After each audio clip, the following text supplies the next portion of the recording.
सीधी तस्वीरें आप देख रहे हैं इस वक्त जोहानिसबर्ग से प्रधानमंत्री नरेंद्र मोदी अपने विशेष विमान से south Africa. The Prime Minister of India's meeting with Xi Jinping of China is going to be a big highlight for India, most certainly. Remember, the Brics platform is important by itself, but for India, as far as takeaways are concerned, all eyes, diplomatically speaking, will be on what developments could perhaps happen between the Indian Prime Minister and his Chinese counterpart. Remember, India and China are currently locked in a major standoff with both their militaries massed at each other in eastern Ladakh. There had been hopes. I want to bring Gaurav in for a word. Gaurav Sawant is still with me. Gaurav, there had been some reports and some word that there would be some expectations of possible forward movement either before the BRICS summit or during the BRICS summit as far as India-China relations are concerned. How are things poised? What are you hearing, Gaurav? So Shiv, all eyes on the meeting, if at all it happens between Prime Minister Narendra Modi and the Chinese President Xi Jinping. This is the first in-person BRICS post-COVID. Of course, the Russian President Vladimir Putin, he would only be joining virtually. But this is a very, very important grouping of Brazil, Russia, India, China, South Africa. Now, there are other countries who want to join in. Iran wants to join in, Saudi Arabia wants to join in, Bangladesh wants to join in. So there would be talk about new countries joining in. So let's just talk about the bigger platform. As far as the bigger platform is concerned, this is the voice of the global south. Developing countries play a very important role, and this is where both China and Russia are in a way pushing in a very big way that you need to have somebody who will counter Western hegemony, as they put it. So this could be a very important economic grouping. The Prime Minister also has a meeting. So there's BRICS, there's BRICS Plus, there is BRICS Business Forum. So and a number of bilateral meetings that Prime Minister Narendra Modi is scheduled to have. If there is one with the Chinese president, there is hope that there would be forward movement on the remaining two friction points, Depsang and Demchok. Shiv, do remember Wang Yi, China's foreign minister, and India's national security advisor Ajit Doval, they met at the BRICS NSA's conference, and there was some expectation that there is some possibility of forward movement and disengagement before G20 summit in India. Okay, very important. The G20 summit next month is up and running. All anticipation towards that as well. The BRICS summit comes as a bit of a semi-final before that G20 as far as India's own positions on many issues are concerned. The global south really is the big focus as far as BRICS is concerned. BRICS, as you know, viewer, stands for Brazil, Russia, India, China, South Africa. It's the global south, the developing world, as it were, and an offset to the groupings like the G7, etc. I want to go across now. Peter van Onselen is live with us from Johannesburg. He's a journalist in the city there. Peter, thank you very much for your time and for joining us live on the story. The Indian Prime Minister has just arrived, Peter, and he's going to be heading to the hotel shortly. Just take us through, broadly the contours of the BRICS summit. If you could just take us through what all is going to happen between now and when it begins. Yeah, very good afternoon to you, South African time here. That is correct. The Prime Minister has touched down maybe about 20 minutes ago at Waterkloof Air Force Base. It's about a 40-minute drive from the Air Force Base to the center of Sandton here, which is a hive of activity, very high police presence. I'm going to just update you on what has happened this morning in terms of you mentioning that BRICS Business Forum, which has been underway this morning. A couple of Indian representatives, top business leaders. We heard from Nishant Arya. He is the MD of JBM Auto. They were just talking about clean energy and what South Africa and India can learn from each other in terms of electric cars and global warming. All of those kind of hot topics have been the center of attention today. But everyone's waiting for the Prime Minister to arrive. He will be greeted by a large diaspora contingency here who are ready to welcome him. He will be addressing them today. And more importantly, at about 4 o'clock this afternoon, which is in about 2 hours from now, we'll be hearing from all the leaders. All of them have arrived. Narendra Modi is the last leader to arrive, although obviously Russian President Vladimir Putin is not here. We know that. that has been a bone of contention in itself. Yes. But between 4 and 5 this afternoon, all the BRICS leaders will be literally down the road here, about 100 meters from where I am, and they will give their opening remarks to the summit. Peter, you were talking about the Indian diaspora, and we know that there are a lot of Indians who live in Johannesburg and the rest of South Africa as well. And as we've seen from previous visits by the Indian Prime Minister, interacting with the diaspora is a very important element in his agenda. He usually spends a lot of time with Indians and expats living there. Are there a lot of Indians who've gathered outside the hotel waiting for him right now? I mean, as you know, you might know, I mean, South Africa, it's more in KwaZulu-Natal is the biggest diaspora gathering, I think, outside of India itself. There are huge expat contingency here in South Africa, not so much in Johannesburg compared to Durban in KwaZulu-Natal, but they've certainly lined up here. There really is a sense of excitement. I can maybe just take you down the road here. There are posters on the streets of Sandton here, and there are a lot of them. Right here, as you can see, I'll show you right here, welcoming Narendra Modi. There is a real sense of excitement of him being here, and there are probably around, I'd say 100 to 150 diaspora representatives here to welcome him, and there's a real sense of excitement. They don't often get to see him, and it really is a fantastic occasion for them. Okay, so in about 40 minutes, he's going to be there, when his cavalcade arrives. And I suppose we'll get those live images of the Prime Minister interacting with the diaspora. One final question, Peter.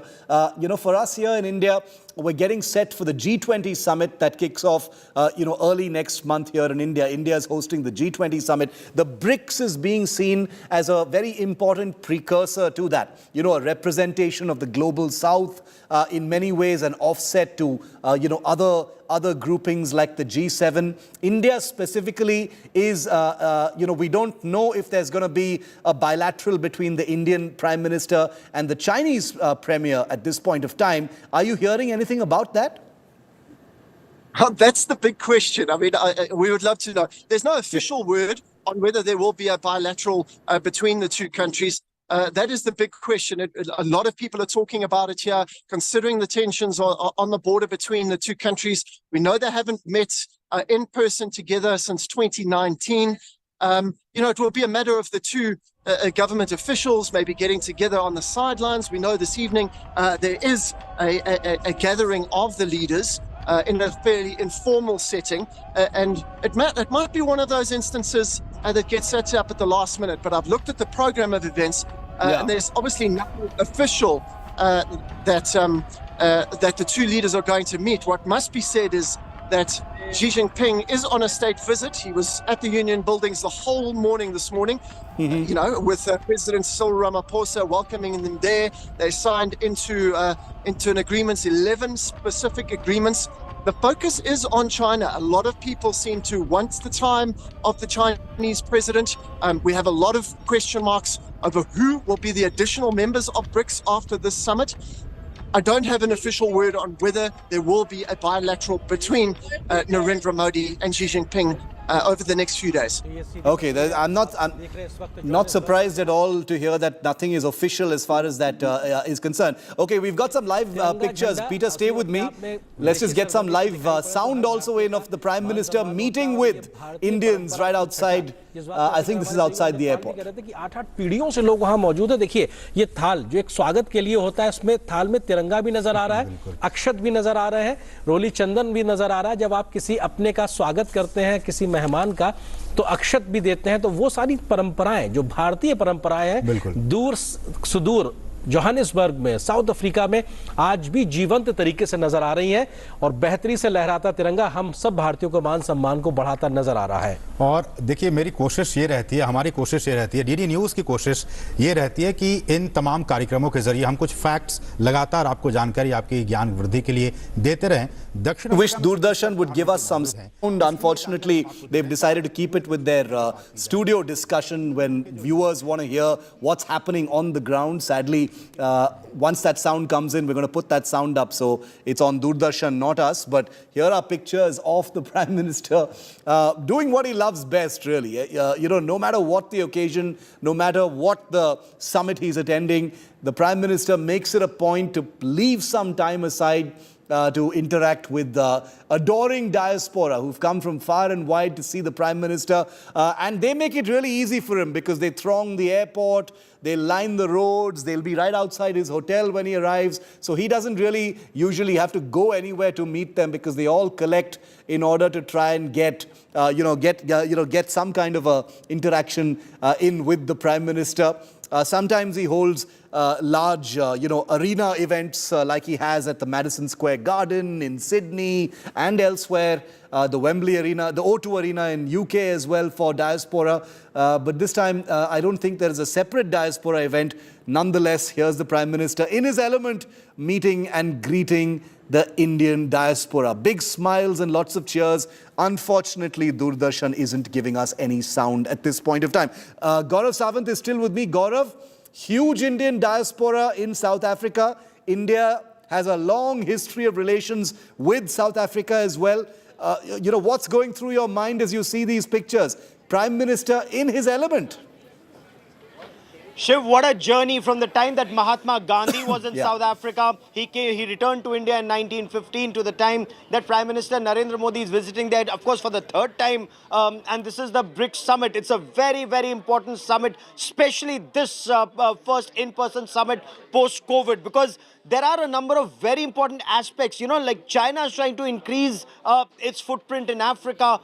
India again, with Japan, with France, with European countries and with the United States playing an equally big role trying to increase India's footprint or democracy's footprint across Africa. There's a big game on across Africa where Russia is also now trying to play a very big role. Remember, whether it's Niger or a number of countries around, Russia has moved in a very big way. So Africa, once again, across the continent, there's a big game on. And this BRICS summit becomes extremely crucial. The point that was also being raised about which will be the new country which will come in. Will it be Iran? Will it be Bangladesh? What about Saudi Arabia? Several countries want to be a part of this grouping because this grouping is also seen as a very powerful economic grouping against what many describe as the Western hegemony. Or there's an attempt also to figure out whether dollar's dominance across global economic market can be countered. This meeting, this BRICS summit will be very crucial from the multilateral point of view and when it comes to India and China from the bilateral point of view to see whether there is forward movement at the remaining friction points at a time when both countries have actually, as you and I have both reported, they've been strengthening their defenses all along the line of actual control from eastern Ladakh to Arunachal Pradesh. Very, very interesting. So much to achieve on the BRICS platform itself. Many things that India will, decisions that the world will be looking for India to take, via the BRICS platform as well. The Global South, leadership of the Global South, a source of stability in a region that is increasingly unstable. Many of the things that are being pegged on India's mantle. Peter continues to be with us. He's live from outside the hotel where the Prime Minister of India will be staying. Peter, very familiar images coming in live. I'm not sure where these are from. I don't know if it's outside the hotel or elsewhere, but the Prime Minister being thronged by a large crowd of Indian diaspora. Just wanted to check, Peter. These impromptu interactions are to be expected. Is there a separate event that the Indian Prime Minister is going to be addressing with Indian diaspora, or is that not part of the agenda on this visit? Unofficially, I think he will be. I think they're just welcoming him. It's not on the official program that he will be addressing the diaspora. I think they have set up a sort of area there that he can address them and welcome them to see him. There is some form of accreditation that they've had to go through. The security is extremely high here, so all the diaspora people have had to get accredited and have security checks. So there is word that he will officially brief them, but the next official engagement that the Prime Minister will have is that leaders summit, which will be happening at around the leaders talk, opening remarks at about 4 o'clock, which is in about an hour and a half from now. That's when his first official engagement will be. Okay, that's when that first the first engagement is going to be there. In a couple of hours from now, there will be a statement from all the leaders of BRICS who are all assembled there. The Prime Minister is the last to reach. Putin is not going to be there. What's the buzz on the ground about that, Peter? About Putin not coming in? I'm sure that's been quite a bone of contention. No, look, there is obviously, the audio is not great. It's really a hive of activity here. There are police trucks everywhere. There's security everywhere here. Just if I heard your question correctly, there's so many issues on the cards here about multilateralism, about the growth of these economies and working together. The big talk is of this BRICS Development Bank and our reliance on the US dollar. People are trying to work away from that. Also, plenty of speculation about who will be the new members. They've made it pretty clear that there may be new members after this week's summit. And the questions are, who will they be? Iran, top of that list as well, which may not impress a lot of the people in the global north. We've got the AGOA summit coming up in a few months' time. So President Ramaphosa really has to tread very carefully here in terms of how he deals with all of these BRICS nations. But there seems to be a tight-knit group. The big elephant in the room is obviously the war in Ukraine, with the Russian president not here. He will join that summit, that leaders' opening remarks virtually at 4 o'clock this afternoon. Sergei Lavrov, the foreign minister for Russia, he has touched down here today. So he will be representing Russia in that regard. That is the big elephant in the room right now, and how Russia will be using this BRICS summit to gain support globally from all these other countries as well. So that's will be interesting to see how they navigate that topic. This is diplomacy in motion. There are hopefully going to be many more takeaways from BRICS. It's all going to kick off very, very shortly. What Peter has outlined for us here is that there is the weight of expectations on platforms and summits like the BRICS summit. There are many more summits that are going to happen. The big elephant in the room, Russia, Ukraine, the war. It's been over a year since that invasion began, and we all know where things have gone since then. Vladimir Putin, the Russian president, not going to be there, going to be absolutely deafeningly conspicuous by his absence. His foreign minister, Sergei Lavrov, who you've heard here on India Today through the conflict, has touched down in South Africa for the BRICS summit as Putin's representative. So we'll get you the latest from the BRICS summit. We have our man on the ground, Peter, who's going to be reporting all of those big developments for us. The Prime Minister of India has just touched down, and we'll get you those statements as and when they're happening. But before we end, Akshita Nandagopal, our in-house space expert, is at ISRO, the only Indian anchor to be broadcasting out of ISRO starting right now. Akshita, you completely ready? The next 24 hours, no sleep for you.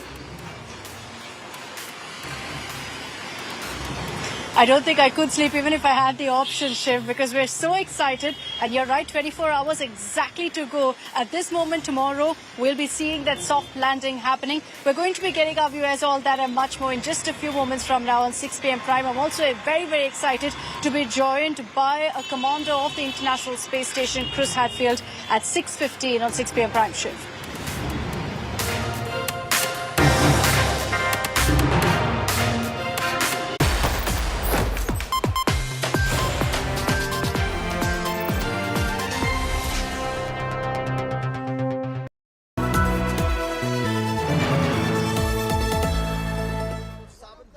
From the biggest conflict zones We are at the hostile airbase and this is to the biggest international moments, a reporter with India's flag on his sleeve and an unrelenting eye on terror, defense and national security, on the road, up the heights, in the trenches. He brings you stories that must unite us, because when it's national interest, it's India first. Monday to Friday, 10 p.m. only on India Today TV.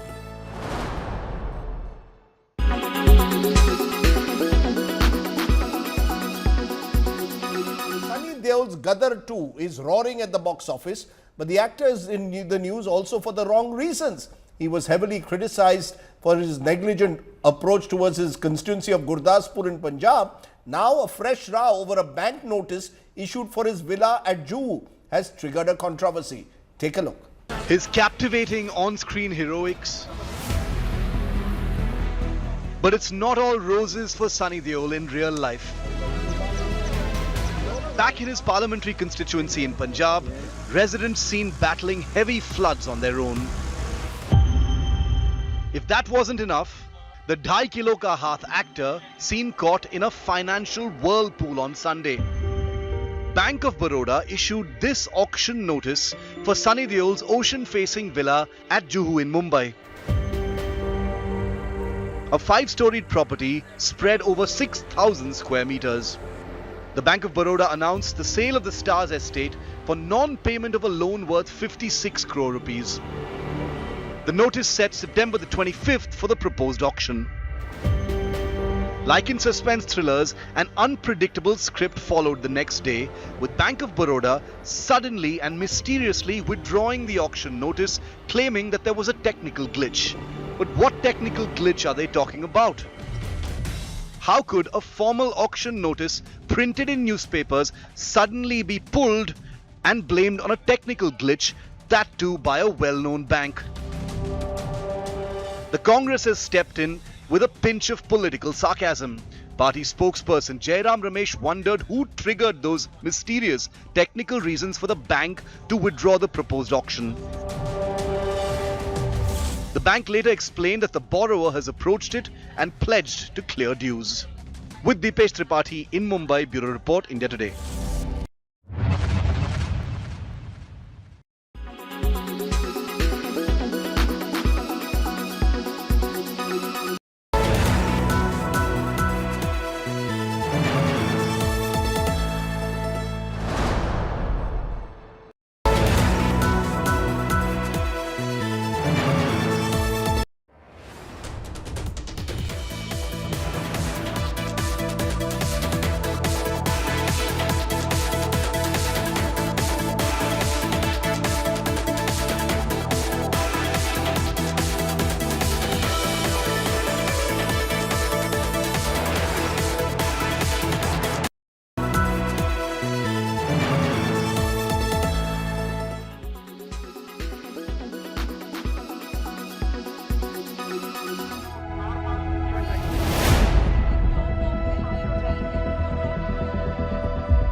As Chandrayaan-3 heads to the moon and will land on August 23rd at 6 p.m.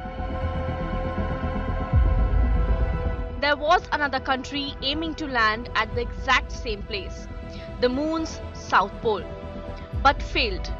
Russia's first moon mission in 47 years has failed. Russia's Luna 25 took off for the moon on August 10th, a whole 35 days after Chandrayaan-3 was launched into space, and was expected to reach the moon a day before Chandrayaan. Luna 25 spacecraft crashed into the moon after spinning into an uncontrolled orbit. Russia's space agency lost contact with Luna 25 after a technical issue in the spacecraft. Measures taken to locate Luna 25 were also unsuccessful. The Russian spacecraft was scheduled to land on Monday to explore southern pole of the moon, which scientists think could hold frozen water and precious elements. Luna 25 was expected to reach the moon in just 12 days, whereas Chandrayaan is taking 40 days. But why is that? Well, the most important factor is the weight.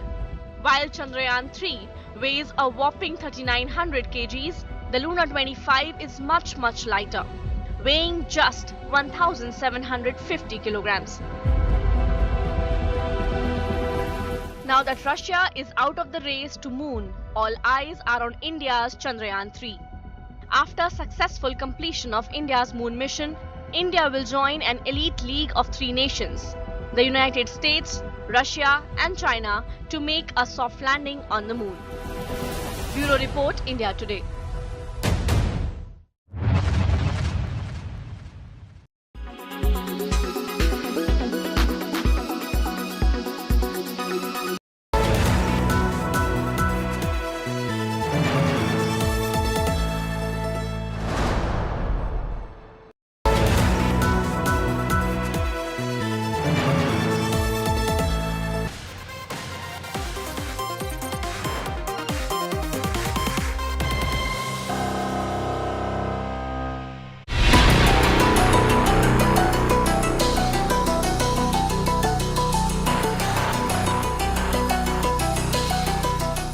just 24 hours before India scripts history.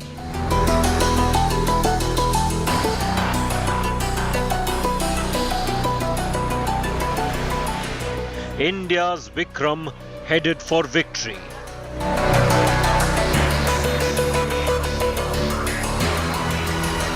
Vikram snaps stunning moon images.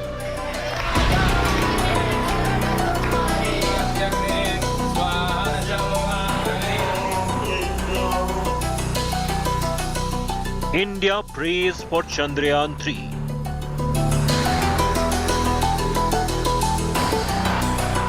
Chandrayaan's smooth sailing continues.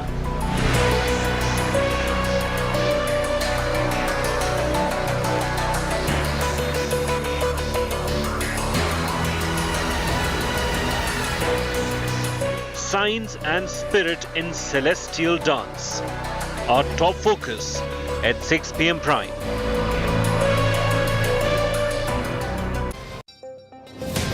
Good evening. You're watching the special edition of 6 p.m. Prime with me, Akshita Nandagopal. In 24 hours from now and 4 minutes exactly, you will see the soft landing of Vikram on the moon tomorrow evening. And I'm going to be getting you all the updates. As you can see, I'm standing here at what's called the ISRO complex. It is the mission control complex, and behind me is where Team Chandrayaan is currently seated, tracking every update that comes in on lander Vikram as he heads closer and closer to the moon. I unfortunately can't pan our cameras because this is a high security complex.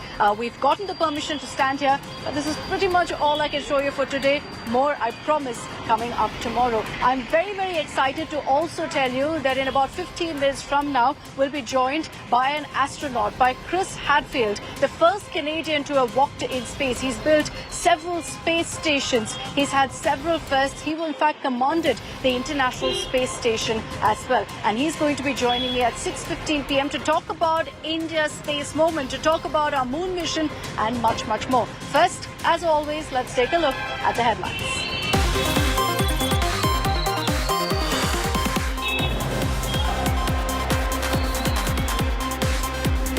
Delhi rape Babu and wife's attempt to evade arrest foiled. Accused wife sent to one-day judicial custody. DCW chief writes to Amit Shah, demands meeting with victim or kin.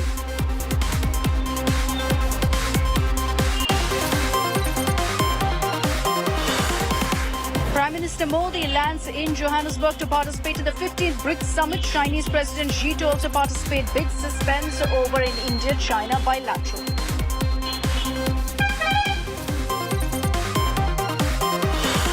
Shocking Bihar VVIP culture on display. Ambulance blocked for Chief Minister Nitish convoy despite patient's family crying. Bihar top cop meanwhile seen holding umbrella for RJD Supremo Lalu Yadav.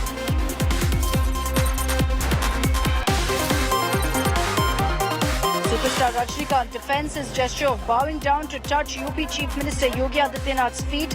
Says it's a habit. Congress mocks Rajni Yogi meet. Calls it a courtesy call to the next Prime Minister.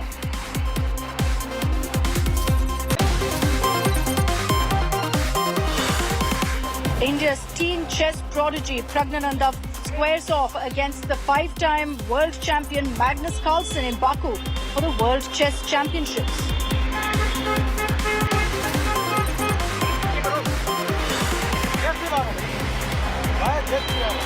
And high drama in Telangana after BRS releases first list of candidates for winter polls. Congress mocks KCR for contesting from 2 seats as BRS is clearly afraid of losing.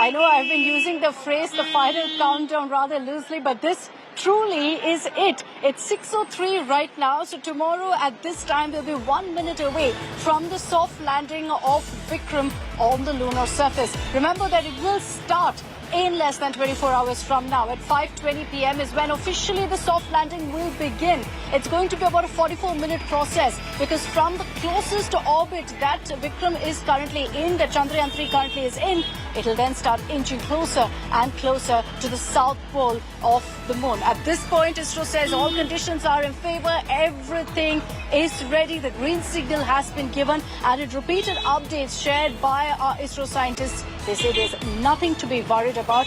Everything looks good, everything is running as per schedule, and that at this point it definitely looks like 6:04 p.m. is when we can expect that big breaking news, which we'll tell you here on India Today. As I'll be inside the very complex that I'm standing outside of today, we will be getting you live updates of what's happening, the mood in the mission control complex, the mood among our ISRO heroes. Let me take this across to our reporter. Sakai Raj is joining me live from Bengaluru, Milind Sharma from Ahmedabad. I also have Abhishek Anand getting us the latest from the national capital. Sakai, to you first. Round up for us the updates that have come in really from ISRO today.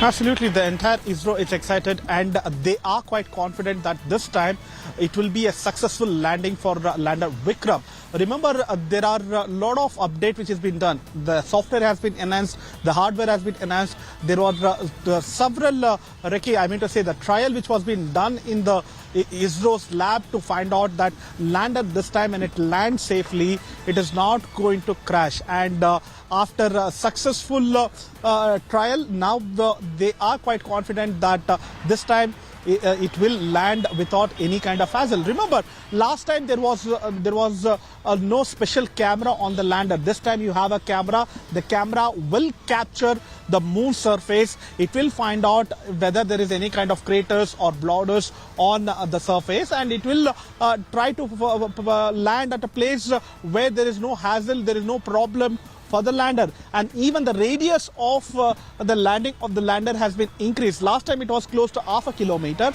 This time they have a liberty to land in a radius of 4 kilometers. And thanks to the software enhancement which has been done in this particular lander, and also the velocity meter which has been used, the advanced one, which is also helping them to reduce the speed, the velocity when it's coming towards the moon, which will also control the speed of it according to the gravitational force of the moon. So as of now, the scientists are quite confident that they have learnt from their past mistakes, and this time it should be a successful one. You know, there's an interesting aspect to this, and this is a news break that we got in earlier today, which has sent quite a ripple on social media. Everyone's talking about it, which is the plan B of ISRO. Milind Sharma got us that news break after her conversation with the ISRO team based in Ahmedabad. Milind, there's a lot of talk about this plan B. Will ISRO go ahead with that soft landing tomorrow? So going to be pushed to Sunday. Can you just kind of clear the air on that? I think we need to put it in perspective for our viewers that this is just a contingent. This is a plan B.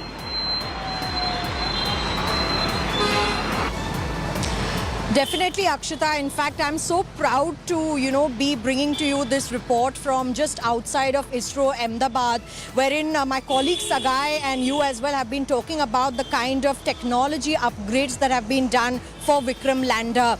India wants to be ready with a plan B. This doesn't mean that they are definitely going to delay the launch. It just means that everything needs to fall in place for India to land at that crucial time, as you and I are reporting now, just at 6:04 p.m. tomorrow at this particular time.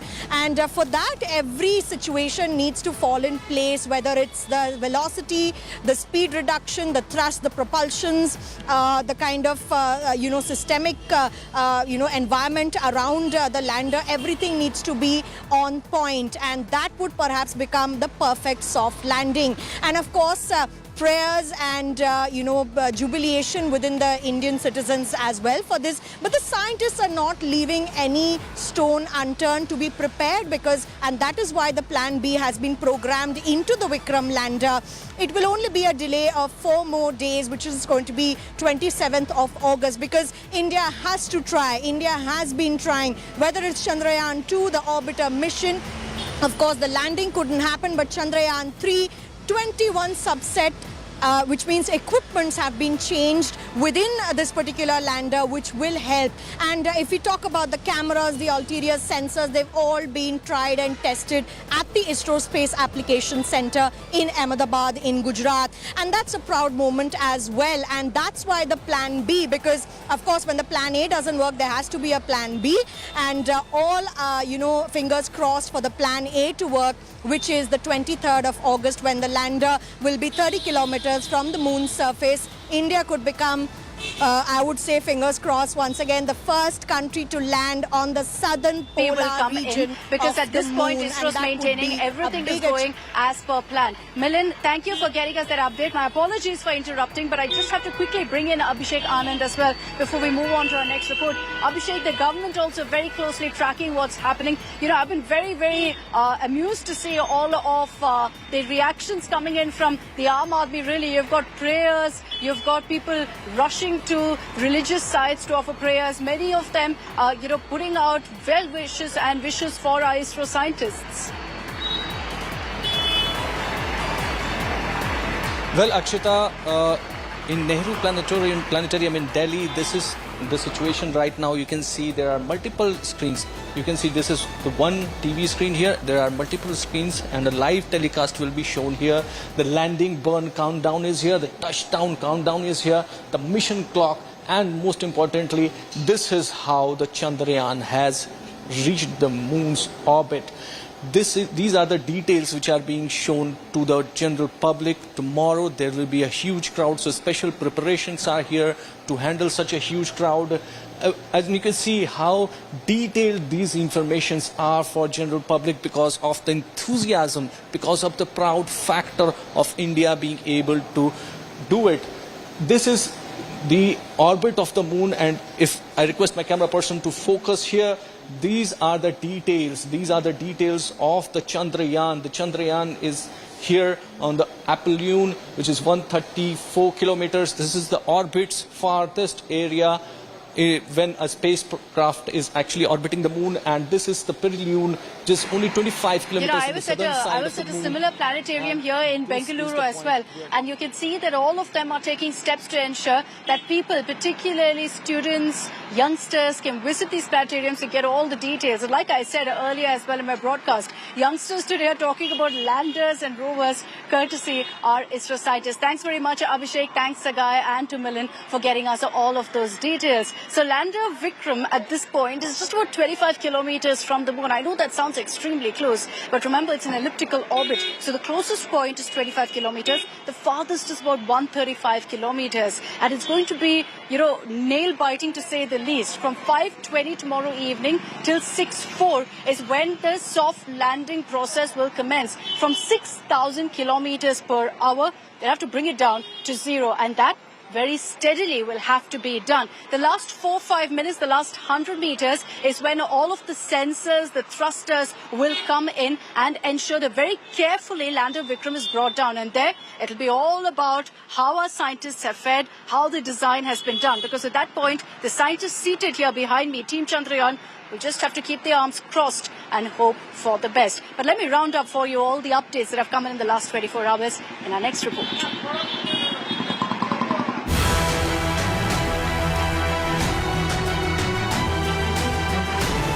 India's moon mission is hours away from a historic climax. Chandrayaan's Vikram lander is approaching the moon rendezvous.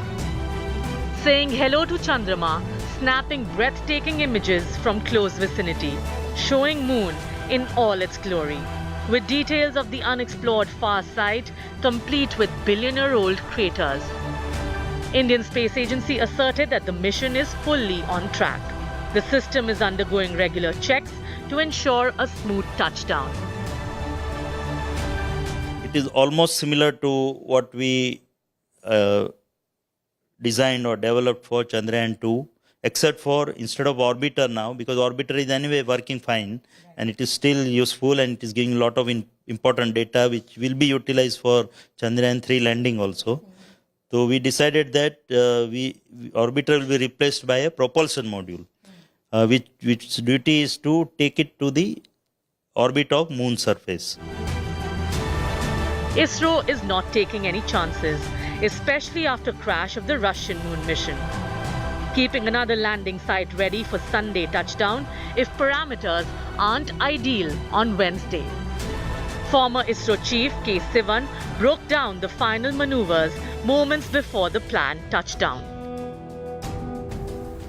I want to start by asking you about the lunar mission of the Russians, which crashed very unfortunately over the weekend without being able to land successfully. You know, given what has happened with the Luna 25, which was Russia's first attempt to land a spacecraft off the moon, and that ending in failure, you know, would that increase the levels of anxiety of the team in the Space Center of ISRO at this moment? Does that make you one extra level more anxious? No, it is not so. First of all, Luna mission failure and this one, they are not related. Luna, actually, that is its own system, its own the sensor, thrusters, and it may have its own characteristics. But we have our own system, our own thruster, our own sensors, which it has been functioning very nicely and without any problem. And till now we are achieved what we want in a perfect way. And I am sure that this will repeat on 23rd also. So we will get a good landing. And we are not getting disturbed by the Luna 25 failure. They are not related. They are not a similar system. They are different system. Okay. So we are confident that we will be able to achieve without any problem. A billion cheers, prayers and wishes are meanwhile pouring in as India roots for Chandrayaan 3. एक बहुत बड़ा इतिहास भारत के सभी विशेषज्ञों ने, हमारे वैज्ञानिकों ने रचा है और प्रधानमंत्री जी के नेतृत्व में भारत नई ऊंचाइयां तो छू ही रहा था। भारत का तिरंगा केवल देश के अंदर नहीं लेकिन विश्व पटल पर अब हमारी यही कोशिश है कि वो तिरंगा चांद पे भी गाड़ के रखा जाए। Special pujas are being held in temples and namaz is being offered in mosques, all for Chandrayaan success. The lander is expected to touch down on Moon's south polar region at 6:04 p.m. on Wednesday. We wish India a grand success in conquering the moon. With Akshita Nandagopal in Bengaluru and Milan Sharma in Ahmedabad, Bureau Report, India Today.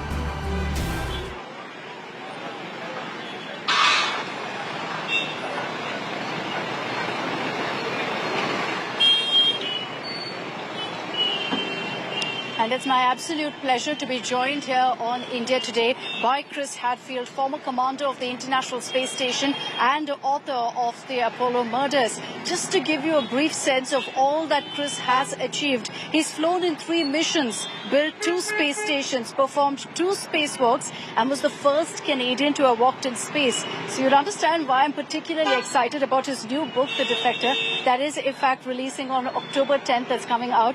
Chris, good morning. Congratulations on your new book, and thank you very much for joining us here on India Today. I've been seeing, from your social media interactions that you've been tracking the Chandrayaan 3 moon mission very, very closely. Just so for our viewers to understand from an expert perspective, from your perspective, how hard really is a soft landing on the moon?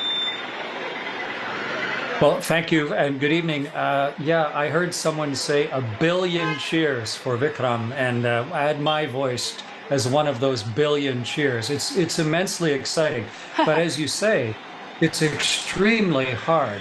It's 400,000 kilometers away, and we're landing way down to the south, 70 degrees south. It's as if you were landing on the edge of Antarctica, and you're trying to do it where the final last few meters or few feet of touchdown, you're just counting on the automatic systems. And so there can always be a boulder in the way or an uneven spot on the ground, even though they've chosen a plateau. And I know that the Russians had no success earlier this week. Remember, they've launched 27 missions to the moon, and they only landed 7 times, and the last one was a failure. So it's still exquisitely difficult. But with the tremendous experience gained in Chandrayaan-1, which helped discover water on the moon, in Chandrayaan-2, which has been mapping the moon ever since, and now with sort of the granddaughter of all of those, of Chandrayaan-3, I'm really optimistic and excited about the landing that's going to be happening just slightly under 24 hours from now. I loved how you referred to Chandrayaan-3 as the granddaughter of these missions. It's so aptly put. I'm going to borrow that phrase also in the next 24 hours. You referred to Luna 25, and the reason I talk about it right now, Chris, is look, Russia has attempted this, as you said, 27 times. They've got it right 7 times. Now, in the last 50 years or so, we've seen several such soft landings occur. It's 2023, and yet we haven't really been able to master it. Why is that? What makes it so unpredictable or so hard so many years on? Well, part of it is the nature of the moon itself. If you were going around the moon, the amount of gravity that you feel in different parts of the orbit changes. The moon is a lot more lumpy than the Earth is. It's got big, dense sections. And so that makes orbital prediction more difficult. It's hard to know exactly where you are. There's no GPS. So where exactly around the moon are you? How do you even figure that out? And even though we've taken lots of images from the orbiting vehicles of the plateau that Chandrayaan-3 and Vikram are going to land on, you still don't know the fine details. Imagine if you were trying to land a helicopter somewhere in India and you looked and looked and looked, but then just when you got close to the surface, you had to sort of close your eyes and then just descend the last 50 meters with your eyes closed. It's sort of that level of difficulty. And that's why the engineers at ISRO have been working so hard since Chandrayaan-2 to improve all of the systems, to make the landing gear wider and more robust, to try and give extra layers of backup. And it is possible to land on the moon. 3 other nations have done it. And I think India is really poised right now to be the 4th nation in history to land on the moon. The scientific impact of that and the inspirational impact of that for young Indians right across the country. But it all comes down to that last descent and touchdown coming up within a day now.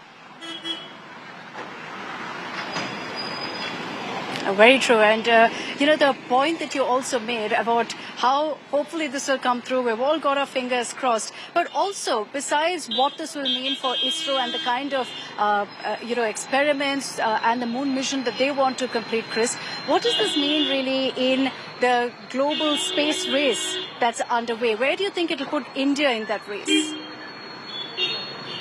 I work with several Indian companies. I help run an international technological incubator called the Creative Destruction Lab. And right now I'm working with several Indian space companies. One of them is called Dhruva Space. And I think this type of mission of showing kind of the ultimate capability of what Indian science and technology and combined capability can do, it's extremely inspiring, not just to young Indians across the country, but to young business owners and young inventors, people who are looking to do something that used to be impossible. You need to have an inspirational vision of what might be possible to then drive yourself to make the most of your own capability. And when I work with the Indian companies and see the educational capability, the insight, the brilliance of the minds, and the opportunity that's opening up now, it's really showing just how ISRO and space exploration in India is coming of age. And if you can land on the moon, I mean, you can do anything. And to me, that is the real essence of what is being attempted tomorrow. You spoke about how this is so inspirational for every Indian youth watching right now what ISRO is accomplishing. There are a lot of cynics out there who question, Chris, what's the need for a developing nation to invest so heavily in space, to invest so heavily in space exploration? What's your answer or response to that? Well, I think it's a really important question to ask because everything has to be done in balance. But I challenge anybody who asks that question, how much money does India spend on health and welfare and infrastructure to take care of the billion Indian people? How much money is spent on that versus how much is spent on research and development and exploration? And I know for Canada, we spend an enormous amount of money on taking care of the Canadian people, but we also spend a little bit of money on inspiring and exploring and pushing the edges of technology.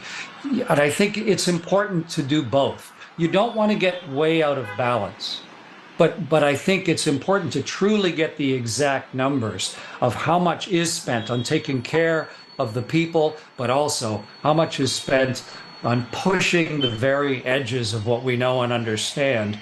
And when I was a little boy, it was because of the moon landings that I decided what I was going to do with my life. It's why I got multiple university degrees. It's why I challenged myself to become an astronaut and to eventually command a spaceship. And I'm Canadian.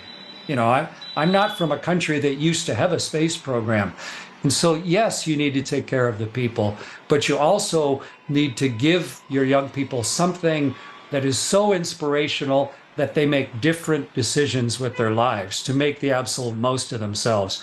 And that balance is important, but I think what we're doing right now is a really key part of India's future.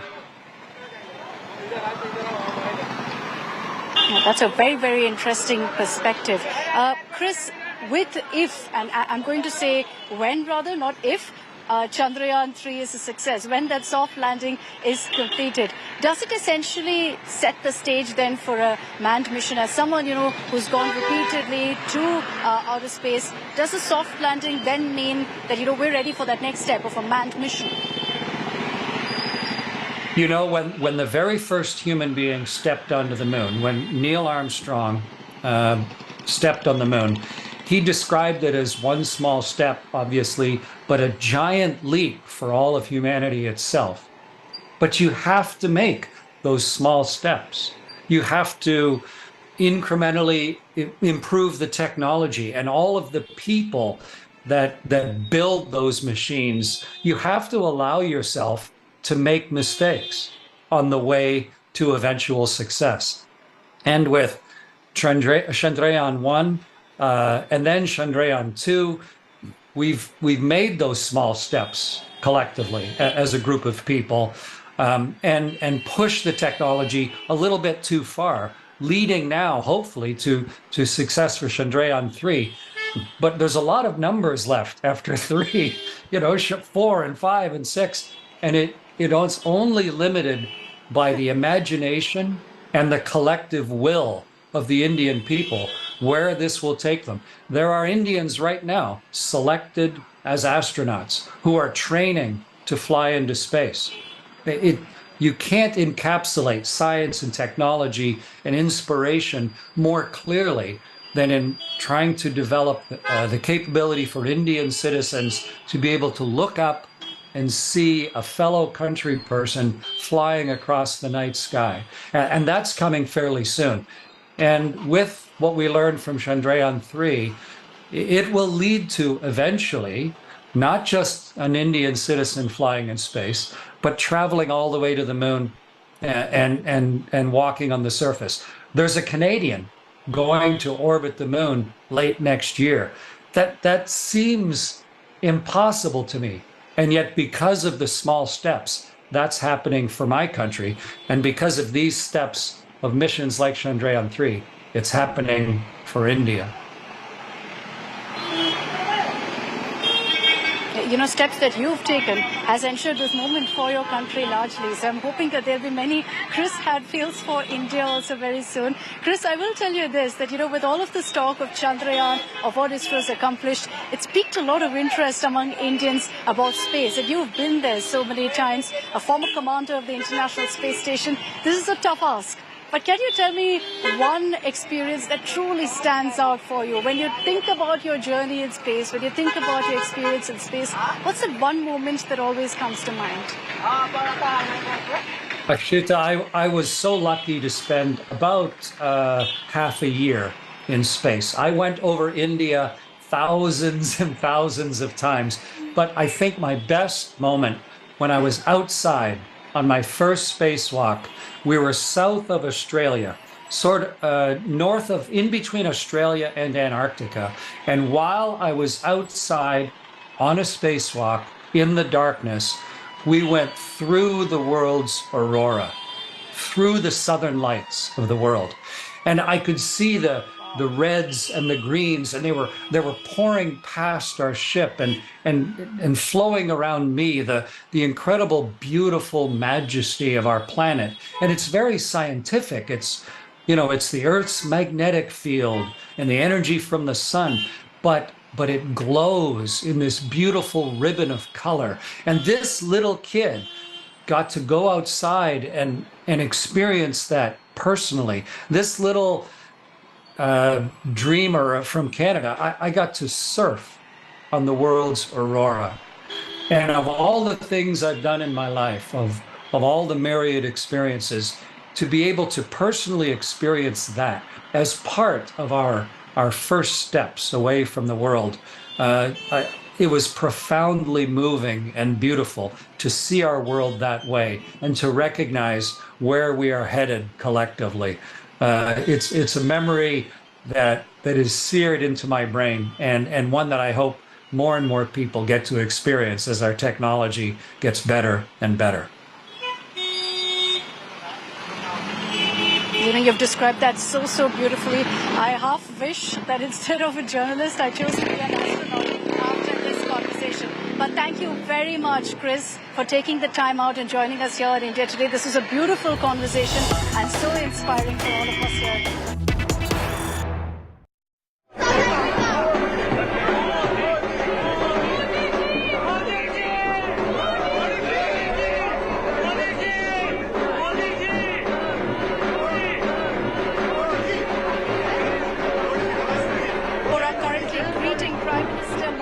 As he's touched down here for the Brics summit. He's just reached his hotel, and as always, the Prime Minister taking time out to interact, to meet with the Indian diaspora, gathered there in hordes to welcome the Prime Minister to Johannesburg. These are pictures we're far too familiar with of the color, the whole, the big welcome for Prime Minister Modi every time he touches down in a foreign country. And now in Johannesburg for the Brics summit, Prime Minister Modi there being welcomed by a massive Indian diaspora who, by the way, have been waiting there for hours. Our reporter on the ground has also been showing us how many of them have been waiting for this exact moment to catch a glimpse of Prime Minister Narendra Modi. And while there are going to be many takeaways from the Brics summit, it's also very important to talk about this connect with the Indian diaspora that the Prime Minister enjoys. In several circumstances, we've seen this. And every country that the Prime Minister touches down, the Indian diaspora doesn't disappoint. They turn up in large numbers. It's a chance for them, essentially, to show off Indian culture, to once again celebrate their Indian roots. And that's what they do there, coming out in large numbers, getting a chance to shake the Prime Minister's hand, getting a chance to click selfies with him, getting a chance to take his autograph as well. The Prime Minister touched down, in fact, just a few hours ago in Johannesburg. He's got a packed schedule ahead, largely meetings, one-on-ones. There's a lot of questions about whether a bilateral with China will take place, considering that Chinese President Xi Jinping is also there. But for the moment, let's talk about the images on your screens, because optics-wise, politically, there's been a lot of talk about how the Indian diaspora pulls all stops to ensure ensure a grand welcome for Prime Minister Modi. He is currently at the hotel that he's going to be staying in for the next 24 hours. And these are images that we're getting to you right now of Prime Minister Modi getting a grand welcome yet again. You can hear chants of Modi. You can see, in fact, huge number of people trying very hard to shake hands with Prime Minister Modi, but this is of course for them a huge moment as well, as sitting outside the country they get a chance to essentially welcome the Prime Minister into the nation that they are currently residing in. You can see several children there also waving the tricolour in their hands, trying hard to get a chance to shake hands with Prime Minister Modi. Many of them have got their phones out, trying to click pictures, trying to quickly get in a selfie with the Prime Minister as well. And the Prime Minister taking his time, ensuring that he greets every single one of them. With many of them also seems to have a personal chat, a word or two in exchange before he makes his way out back into the hotel. These are live images that we're showing to you right now of Prime Minister Modi arriving at his hotel in Johannesburg to a grand welcome there with the Indian diaspora.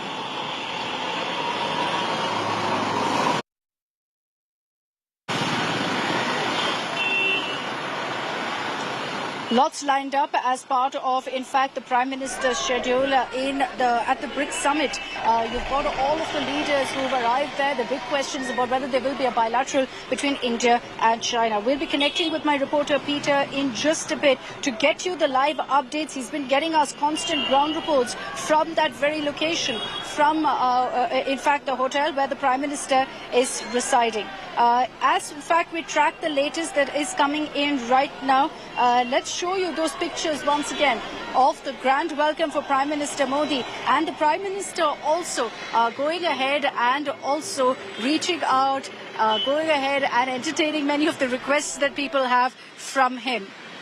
Let's cut across to some of the reactions from that excited Indian diaspora. All the strength to continue. What's your name, ma'am? What's your name? Narish. My name is Narisha Jagan. And how long you have been here in South I beg your pardon? How long you have been here in South Africa? I was born here.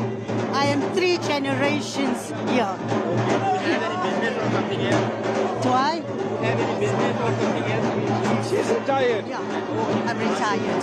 Medically?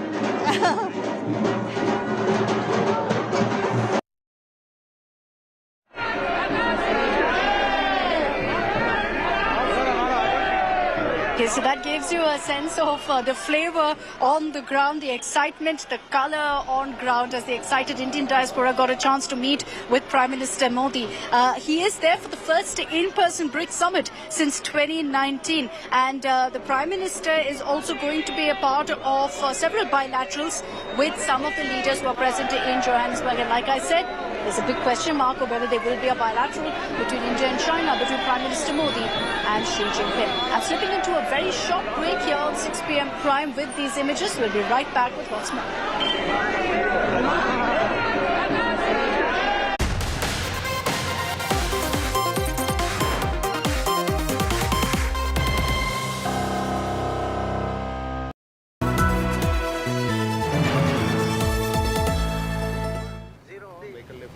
As Chandrayaan-3 circles the moon, India's billion breaths are held.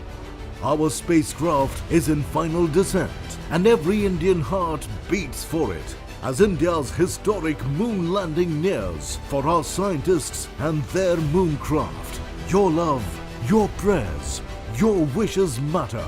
Come on, India, cheer for Chandrayaan.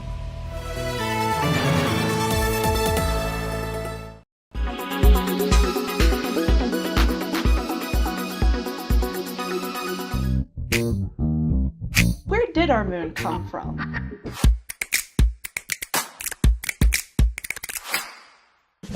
Well, actually, there have been several theories over many decades. Earlier versions of lunar formation theories included capture, where the moon would have been a strayed planetoid. Another version was fission, where the Earth was spinning so fast that it would have warped out of the Earth and then formed its own body. This led to our current theory, the giant impactor theory. So this collision was during the late stages of planetary formation throughout our entire solar system, when planets were still very new and very much forming. So this happened when Earth was just an embryo, a baby planet. And this was actually in a crash course collision with Theia, which is a Mars-sized planetoid. And this collision ripped apart early Earth's crust. And that crust then coalesced, it snowballed into a whole separate entity, which we now call the Moon. So, where did our moon come from? Well, currently, our understanding is that the Earth had collided with a Mars-sized object named Theia. But once we send future astronauts to the lunar surface again, who knows? We may actually have a whole new theory in the coming decades.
Welcome back. You're watching 6 p.m. Prime, and as the sun sets on today, tomorrow brings a new day and history beckons India. As tomorrow evening, by this time, we'll have the great news. I'm going ahead and saying it with confidence that we'll have the great news of Vikram going ahead and making that soft landing on the moon. Let's get you all the developments that have come in so far.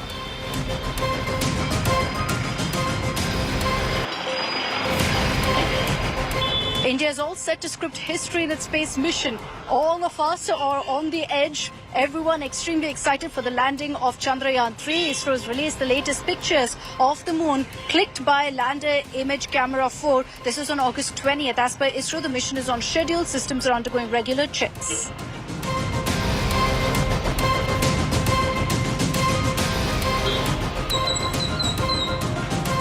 India today, meanwhile, has accessed ISRO's Plan B. In case of any delay, another attempt of landing will be carried out on August 7th. The second landing spot is 400 kilometers from the chosen site.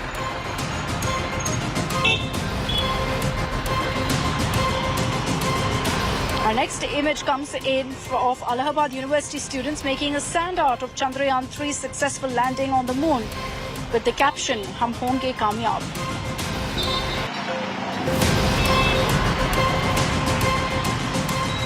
Mariappan, an artist from Coimbatore, created a 1.5-inch miniature lander module using 4 grams of gold to celebrate Chandrayaan-3.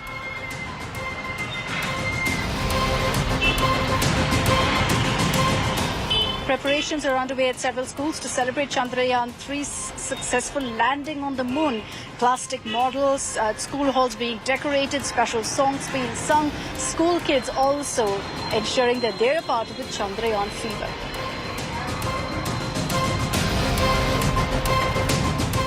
And prayers are pouring in from all quarters for the successful landing of Vikram. Devotees offered special namaz at the Islamic Center of India in Lucknow to seek blessings for Vikram lander.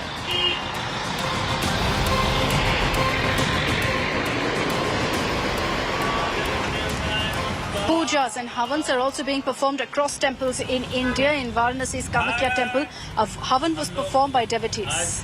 Now,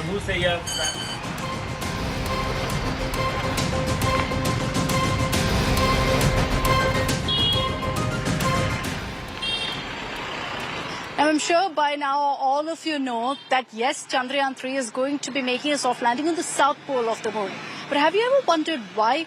Why did ISRO choose this particular part of the moon? It is going to be more challenging, but there are several reasons why Chandrayaan-3 is aiming for that south pole. Let's decode that for you in our next report. 3, 2, 1. We have ignition.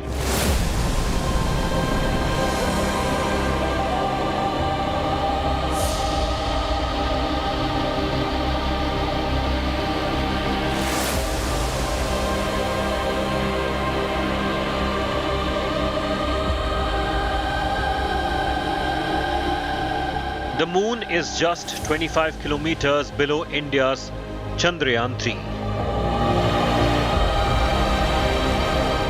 As a new chapter begins in India's moon tryst, 1 billion people are praying for its successful landing. The Vikram lander is aiming to land on the lunar south pole, which is a difficult feat. So what makes the soft landing near the lunar south pole incredibly difficult? The south pole of the moon's rugged terrain lies in the shade of perpetual darkness and plummeting temperatures. This is where researchers had previously discovered the presence of frozen water. Chandrayaan 3's successful landing will expand knowledge of frozen water on the moon, potentially one of the moon's most valuable resources. Scientists are interested in pockets of ancient water ice because they could provide a record of lunar volcanoes, materials that comets and asteroids delivered to Earth, and the origins of oceans. If water ice exists in sufficient quantities, it could be a source of drinking water for moon exploration and could help cool equipments. It could also be broken down to produce hydrogen for fuel and oxygen to breathe, supporting missions to Mars or lunar mining.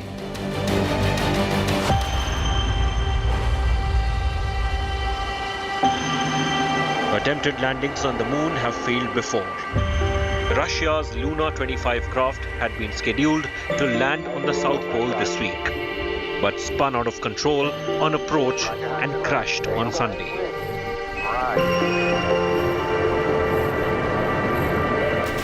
The South Pole, far from the equatorial region targeted by previous missions, including the crewed Apollo landings, is full of craters and deep trenches.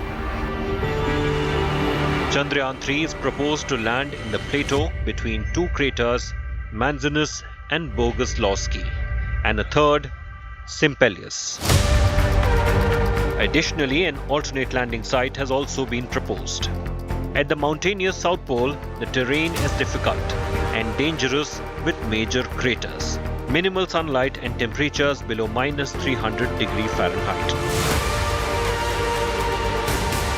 If all goes according to plan, Chandrayaan 3 is poised to achieve a historic milestone as the world's first lunar mission to execute a soft landing near the moon's south pole. Bureau Report, India Today. And that's all we have time for on this edition of 6 p.m. Prime. Thanks very much for tuning in. And don't forget to join us tomorrow from 7 a.m. I'll be joining you live from right here from ISRO, which is where Team Chandrayaan is currently based, getting you all the updates, live tracking of lander Vikram and much, much more. Thanks for the moment for joining us. Good night.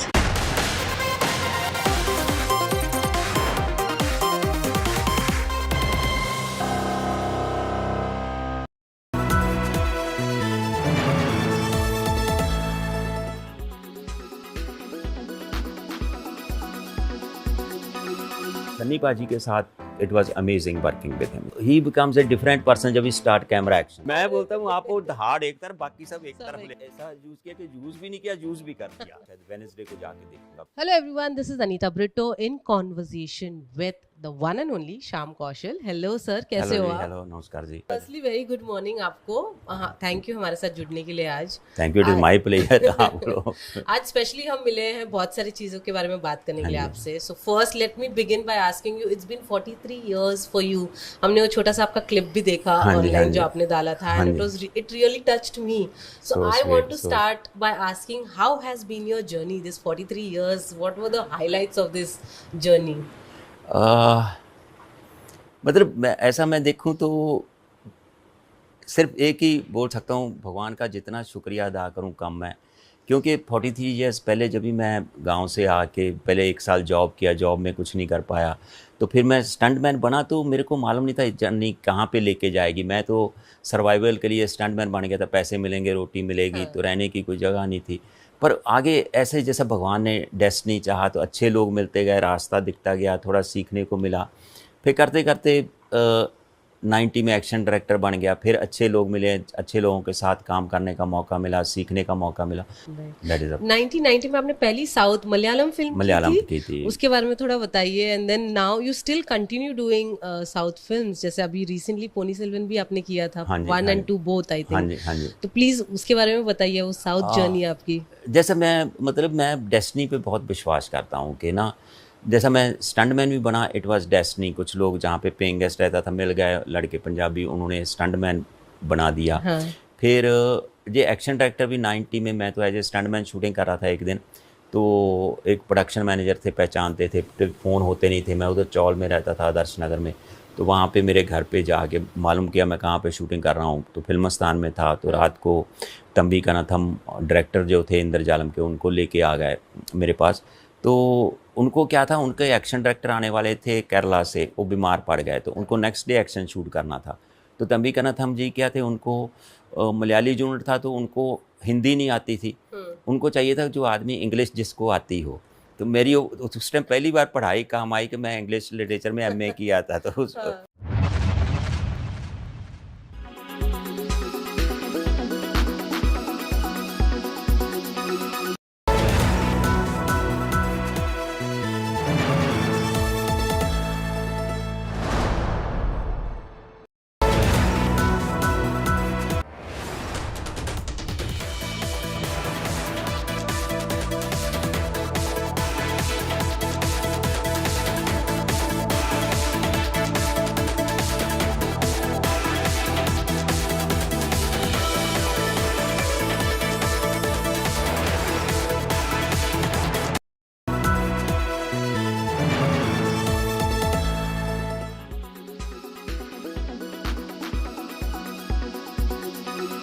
time, politics over Congress leader Rahul Gandhi's latest visit to Ladakh and his claims there that China has illegally occupied India's grazing land and India isn't doing enough.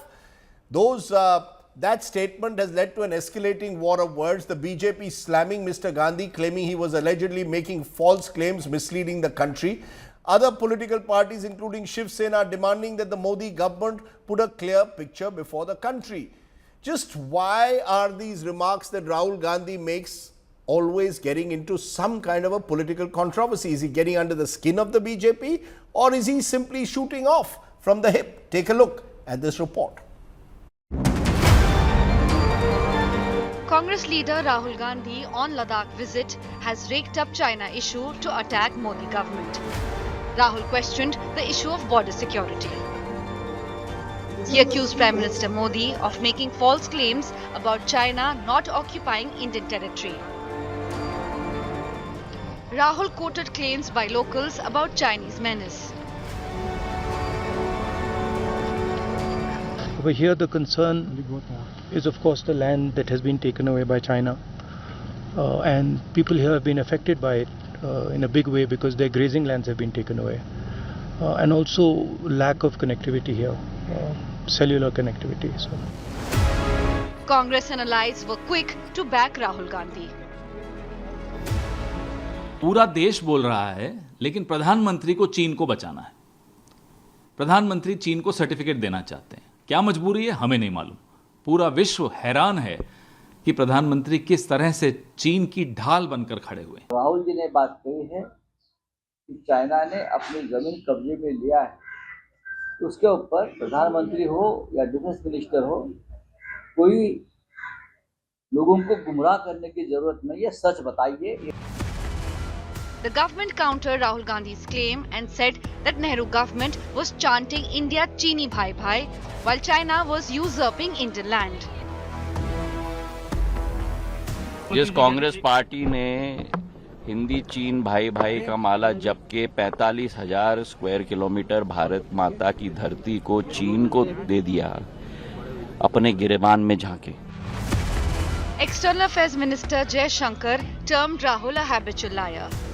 Sir Rahul Gandhi ने सवाल उठाया है China को लेकर के, किस तरीके से? देखिए वो तो राहुल गांधी की पुरानी आदत है, इसमें क्या नहीं था। The BJP, which earlier mocked Rahul Gandhi's bike trip as advertisement of Modi government's road infra project in Ladakh, was quick to hit back.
What really should be your alternatives to white refined sugar, which clearly is something that you must avoid? Let's talk about what you can use instead of this white sugar. Number one, organic brown sugar. Organic, then all the very better, because this is extremely healthy. Now what it does essentially is that this is processed, but it is made in the most natural way to retain most of sugarcane's nutrition, and that's the reason why this should be an alternative. Coconut or palm sugar, again extremely healthy sources of sugar, which are alternatives as well, extracted from the flower buds of the coconut palm tree. The sugar has a mild caramel taste and can be used in a number of ways in your delicacies, also for daily consumption. Date sugar, extremely nutritious natural sweetener. Date sugar can be a great addition to your diet. This also is a good alternative. Jaggery or gur, as we know it, has got a world of benefits in terms of what it does to your body. Essentially, a lot of people have spoken about the fact that during pollution, you should be consuming a lot of gur. It's a great alternative to sugar. Also, the fact that it is rich in iron is really an added benefit and added advantage. Raw or unprocessed honey. This too is a great alternative. You can use it in various forms, like you use white refined sugar. It tastes extremely good as well.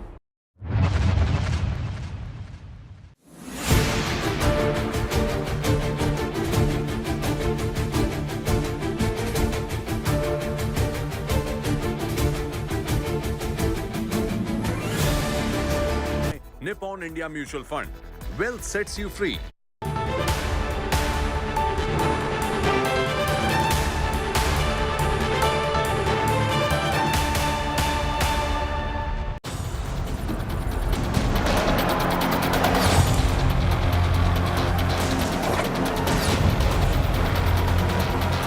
Good evening, viewers. You're watching Mission 2024. India now embarking on its lunar mission. We're going to get you all of that later on at 7:30. But all the political news coming in up next. I'm Preeti Chaudhary, and these are the headlines. 24 hours countdown for Chandrayaan 3's moon landing begins. Vikram lander just 25 kilometers away from the moon. ISRO puts a plan B also on standby. Delhi rape Babu and wife attempt to evade arrest foiled. Accused wife sent to one-day judicial custody. DCW chief writes to Amit Shah, demands meeting with the victim or kin.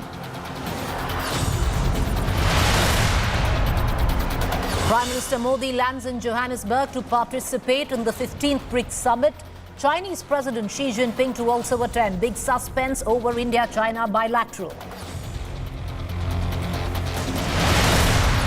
Shocking Bihar VVIP culture on display. Ambulance blocked for Chief Minister Nitish's convoy despite patient's family crying inside. Superstar Rajinikanth defends his gesture of bowing down to touch UP Chief Minister Yogi Adityanath's feet. Says it's a habit. Congress mocks Rajini. Yogi meet calls it courtesy call to the next Prime Minister. High drama in Telangana after BRS releases first list of candidates for winter polls. Congress mocks KCR for contesting from 2 seats, says BRS clearly afraid of losing.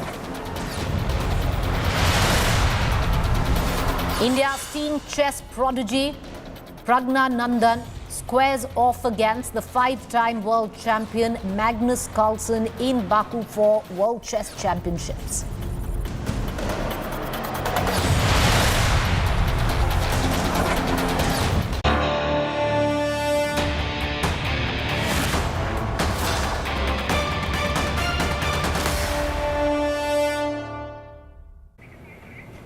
The Prime Minister is in South Africa in Johannesburg to attend the Brics summit. Prime Minister was received with a ceremonial welcome as he arrived at Waterkloof Air Force Base in South Africa.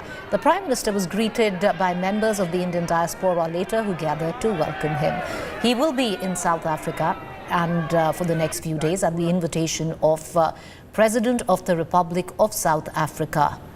Meanwhile, Chinese President Xi Jinping is also in the country to attend the Brics summit. Lots of suspense over the India-China meet, especially in the backdrop of the border standoff, which refuses to die down. 19 rounds of talks. All eyes will again be on the two leaders, and it remains to be seen whether they will meet or not. During the summit, the key focus will be expansion of the grouping and use of national currencies. As per sources, Prime Minister expected to hold bilateral meeting with Iran, Mozambique and Ethiopia on the 24th of August. We have, as a special gesture, the Deputy President of South Africa, who is here at the airport to receive him. A formal ceremonial guard of honor is going to be extended to him. As you can see, the South African side is now going up to the aircraft to welcome Prime Minister here. Prime Minister has a packed schedule here. He's attending the Brics Business Forum, the leaders part of the ceremony. And he has a close retreat with the Brics leaders. Tomorrow is the open and closed ceremonies of the summit. And thereafter, we are so proud of the fact that Sri Narendra Modi ji is going to be here on our soil, bringing with him the value systems of India to Africa. One of the key factors of the BRICS summit is to look at a range of issues like climate change, economy and skill. And India stands at the forefront of teaching skills. The digitization of India is a remarkable milestone that has happened, and we in South Africa want to learn from that. Narendra Modi ji, his vision on a global level with the economic growth and also international technology level, also he want to expand on a global level. And also coming to the BRICS, we would like to have a new development bank, and also technology wise also we would like to have a bilateral link between all the countries included in the BRICS. All right, so this is the first in-person summit since the pandemic. Joining me live is Peter van Olselen from Johannesburg. Peter, you know, from India's perspective, of course, what would be of keen interest is whether the Indian Prime Minister meets the Chinese counterpart, which comes in before the G20 summit in India as well. But can you take us through on what's expected in the next few days? Well, a very good afternoon here from Johannesburg. Just a short while ago, maybe about 20 minutes ago, Prime Minister Narendra Modi arrived here. I'm literally outside the hotel at which he's staying. It was a real sense of joy when everybody arrived. There must have been about 50 or 100 people here from the Indian diaspora welcoming him. There was music playing. He's arrived. He seemed in good spirits. He was ushered straight through the really tight security here as he was ushered through. I think he's probably just upstairs now, refreshing up. He will be addressing the Indian diaspora before he heads over to the convention center, which is literally 100 meters across the road here. That is scheduled to start at 4 o'clock in about 30 minutes time from now. So excuse the sort of shaky picture, but there were all of these posters welcoming Narendra Modi here.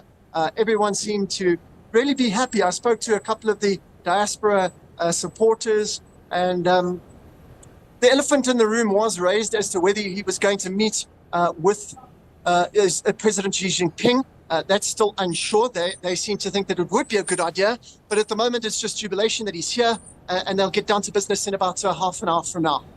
Well, Peter, that elephant in the room continues to sit very quietly there, but we're going to keep a keen eye on all developments. But thank you for joining us, and we're going to cut across to you in the next 20 minutes from now. But I just want to now quickly.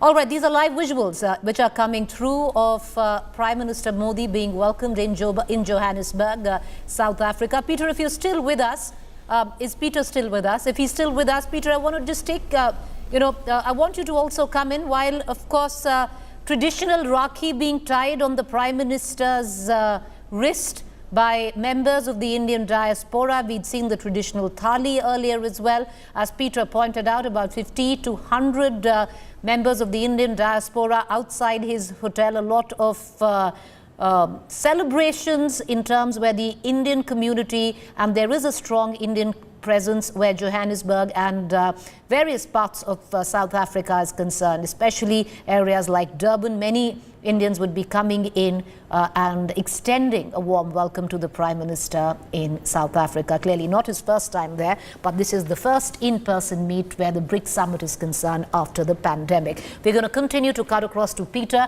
but these are live visuals which were coming in a short while ago of members of the Indian diaspora tying Rakhi, the Indian festival just around the corner, and a welcome there given, a warm welcome in fact, given to the Indian Prime Minister by the Indian community. All right, so that's the latest that we are getting in, but more news coming in. While Prime Minister is going to be in Johannesburg in South Africa, he will join the Chandrayaan team post-landing. Prime Minister to join virtually from South Africa. Well, understandable, because it's a big moment where India is concerned. The last time around where there was a bit of a disappointment, the Prime Minister was there encouraging ISRO, encouraging the Indian team behind Chandrayaan 2 at that point of time because of things really not going down as planned. But this is India's big moment, and of course the Prime Minister is going to be virtually present from South Africa. He's attending the Brics summit in person in South Africa, and he will be joining the Chandrayaan team post-landing. I want to quickly cut across to my colleague Polumi Saha, who's joining us live for more details. Polumi, it's interesting. Lots of bilaterals meeting lined up, but the Prime Minister clearing his schedule with India's tryst with history when it comes down to India's moon mission.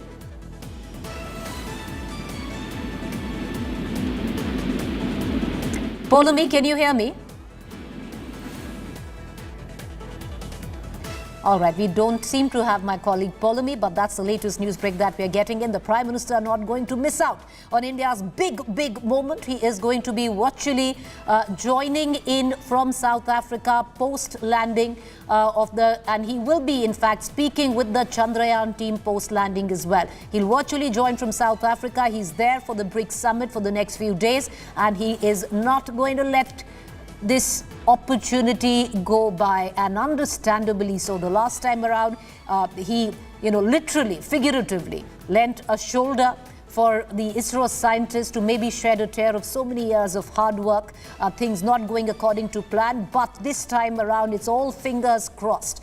And India's moon mission, if successful, will begin and mark a new chapter where India's moon mission is concerned. But that's the latest. The Prime Minister has cleared his schedule, and he is very much going to be present as India counts down and cheers for Chandrayaan.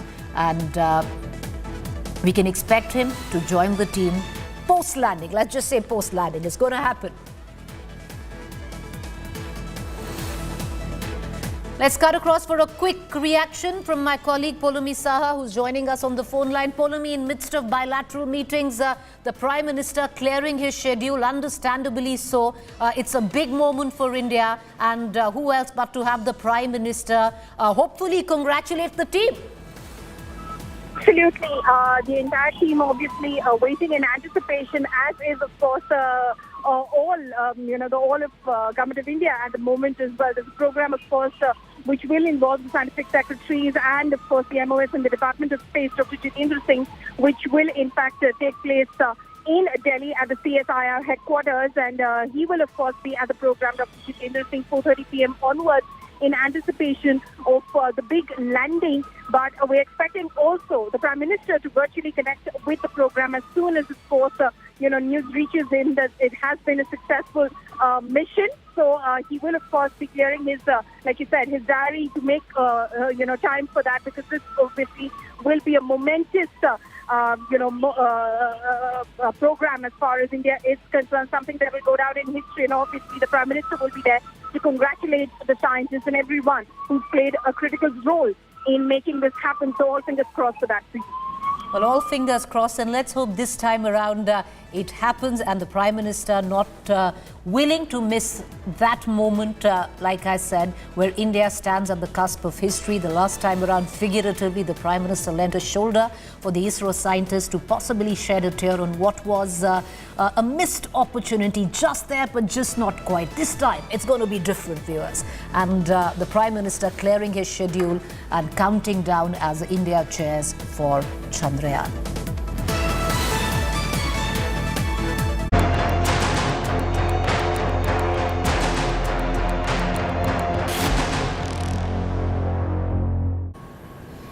All right, let's move on now. Mind-numbing rape incident from the national capital that we've been reporting on. Days after the rapist and his wife were arrested from Delhi, India Today has accessed CCTV images of the time when the duo attempted to escape.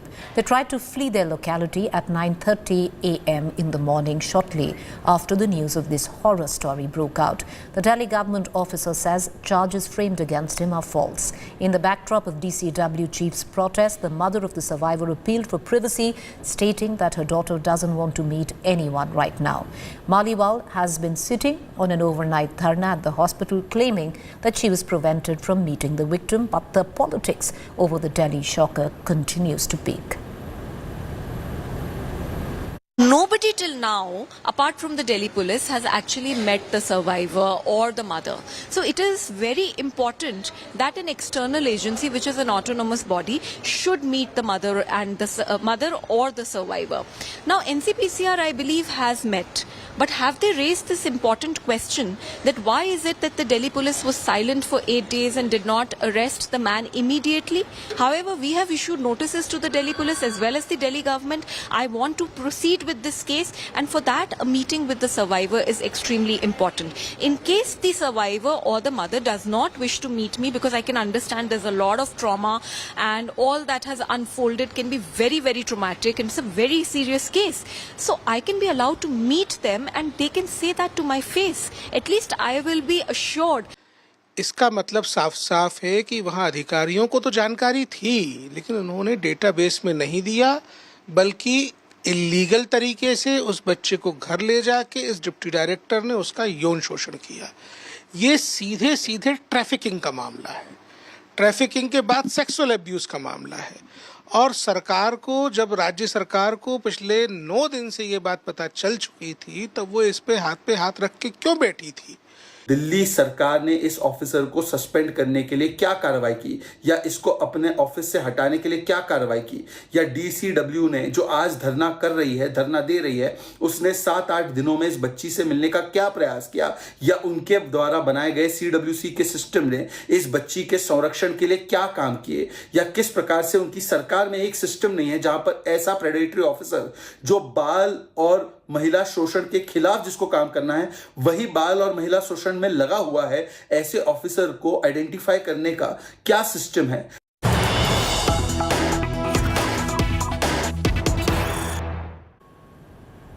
I want to now take you through some of the CCTV images that have been procured by India Today. On camera, you can see the Delhi rapist in church on the 20th of August. Mind you, the FIR was lodged on the 13th of August. This man roamed free till the 21st of August. On the 14th of August, he had even gone and given his statement. But visuals of him in church, attending the Sunday Mass, and like nothing has happened. All of that. and then trying to flee on the August 21st morning when the news broke at 9:45 a.m. These are visuals coming in from the church where this man, a deputy director in the Women and Child Development Department of the Delhi government, can easily be seen mingling freely, fearlessly. When an FIR was registered, once again I'll repeat viewers, on the 13th of this month alone. I want to cut across right now to Arvind Ojha, who's joining us live for more details. Arvind, you know, these जो CCTV की images निकल के आ रही हैं अरविंद, साफ है कि बिना कुछ उसको फैक्टर किए ये आदमी खुला चर्च जा रहा है, घूम रहा है, लोगों से मिलजुल रहा है। इसमें जो पुलिस है उसका क्या कहना है? अभी इतना टाइम क्यों लगा अरविंद?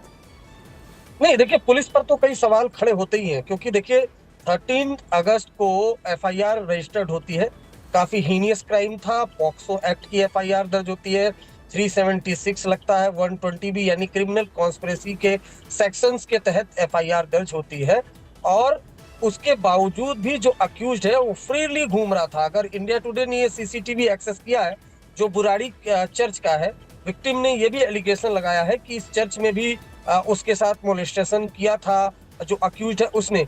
बावजूद इसके 13 अगस्त को FIR लॉन्च होती है और ये 20 अगस्त का CCTV है बुराड़ी का। अब बाकायदा जो अक्यूज्ड है फॉर्मर डिप्टी डायरेक्टर, वो इस चर्च में आता जाता दिखाई दे रहा है। सवाल यही उठा रही है, चाहे वो DCW चीफ स्वाति मालीवाल हो कि दिल्ली पुलिस पर वो सवाल उठा रही है। और साथ ही साथ दिल्ली पुलिस क्या कर रही थी? अरविंद, एक बहुत बड़ा सवाल है जो प्रेमोदय खाखा है, जब ये FIR रजिस्टर हुई थी, ये तो पॉक्सो के तहत रजिस्टर हुई थी, तो ये तो इमीडिएट अरेस्ट मांगता है उस एक्ट के तहत। बिल्कुल बिल्कुल प्रीति, आपने बिल्कुल सही कहा, इमीडिएट अरेस्ट मांगता है। खासकर से पॉक्सो एक्ट की अगर FIR दर्ज होती है, लॉन्च होती है। दिल्ली पुलिस ये दलील दे रही थी कि 164 का स्टेटमेंट नहीं हुआ है क्योंकि जो विक्टिम्स है वो उसकी मेंटल कंडीशन ठीक नहीं थी, इस वजह से। लेकिन जब पॉक्सो एक्ट की FIR दर्ज होती है उसके बाद पुलिस अमूमन जो केसेस में देखा गया है वो तुरंत अक्यूज को नैप करती है, अरेस्ट करती है।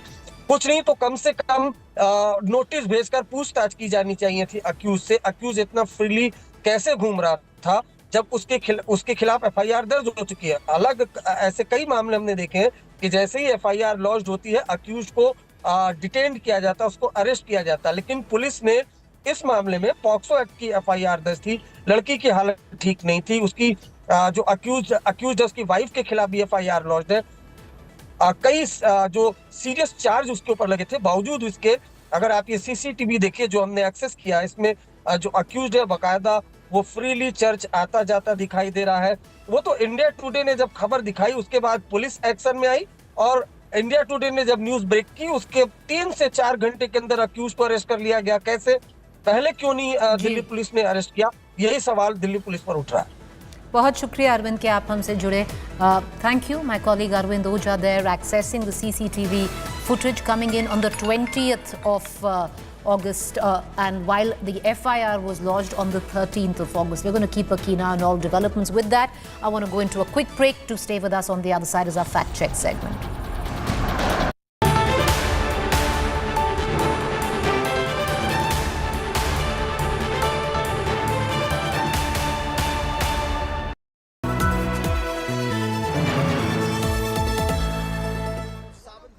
From the biggest conflict zones we are at the Hostel Airbase and this is to the biggest international moments, a reporter with India's flag on his sleeve and an unrelenting eye on terror, defense and national security, on the road, up the heights, in the trenches. He brings you stories that must unite us, because when it's national interest, it's India first. Monday to Friday 10 p.m. only on India Today TV.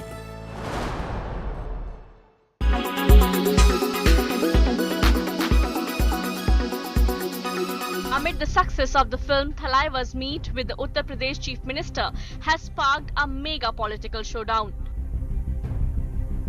The superstar was seen calling on Uttar Pradesh Chief Minister Yogi Adityanath for a special screening of the movie and touching the feet of Yogi, who is also the Mahant of revered Gorakhnath Mutt in eastern Uttar Pradesh. Taking a jibe at Rajini's gesture, DMK student wing chief R. Rajiv Gandhi accused the BJP of doing religious politics.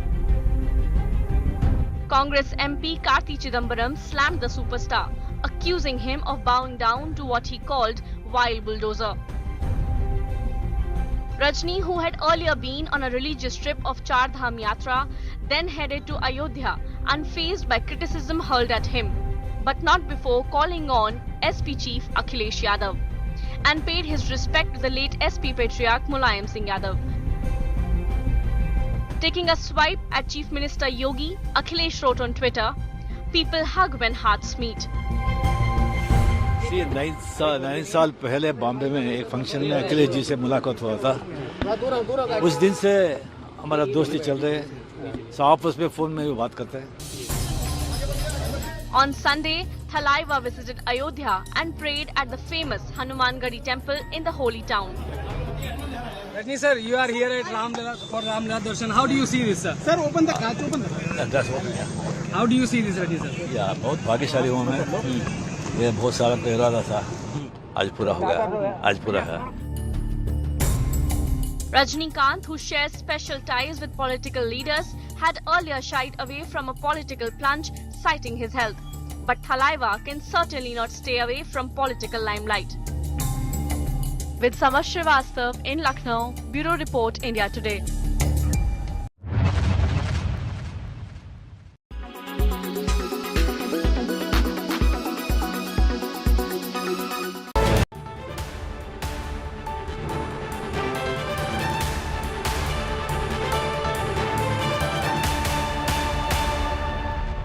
You are watching Fact Check segment where we bust fake news. Tropical storm Hillary unleashed furious flash floods east and west of Los Angeles in California, US, on 20th August. In its aftermath, several videos circulating on social media claim to show wreckage caused by the tropical storm. Both videos are actually from different parts of Universal Studios Hollywood, a film studio and theme park in the San Fernando Valley area of California. They have nothing to do with the storm. This video purportedly shows water gushing onto the platform of a metro station in Los Angeles. However, India Today's Fact Check searched on YouTube and found multiple videos resembling the viral one. The second video, also shared as Hurricane Hillary's aftermath, showed a plant's wreckage, many destroyed cars, and even a wrecked home. This fact check on viral fake news is done by India Today's team Afwa. With that, a quick break. Stay with us for the latest news and updates. This is AI Sana signing off.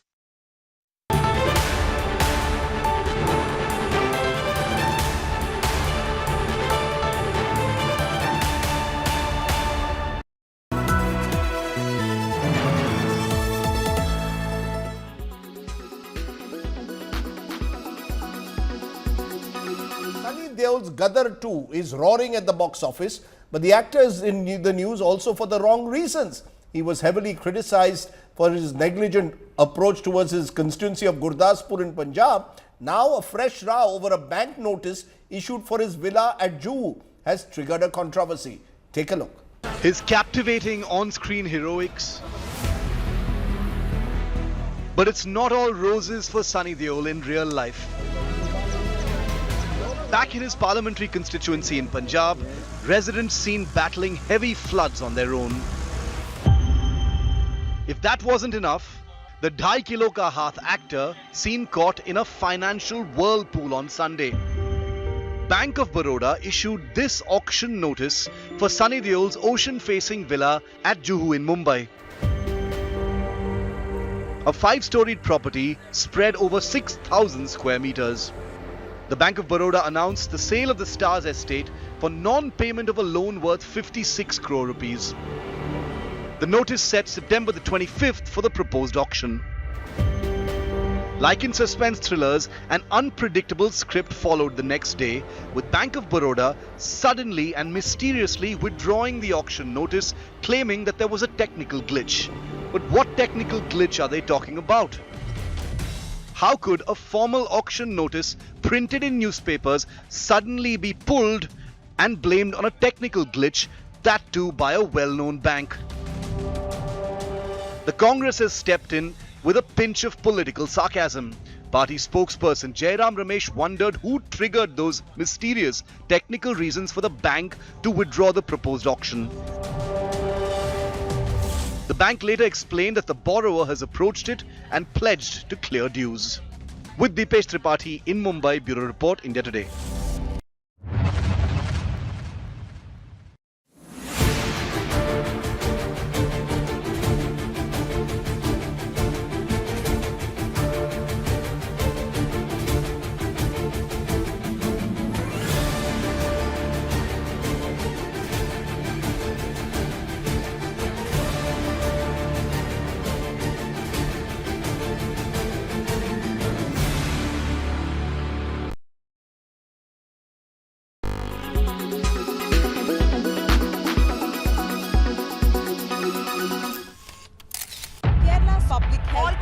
Traveling from different parts. Armed with facts, Looking at political back. she takes the news by its horns. Do you think the future of these students are not hampered? Fierce, bold and direct, setting the tone for the biggest stories. From every corner and every angle. Expect nothing but the unfiltered truth. News first, niceties later. Watch me, Nabila Jamal, on India Today. Co-powered by New Hero Zoom. Go big, go Zoom. Co-powered by PolicyBazaar.com. Har family hogi insured. Jeep, there's only one.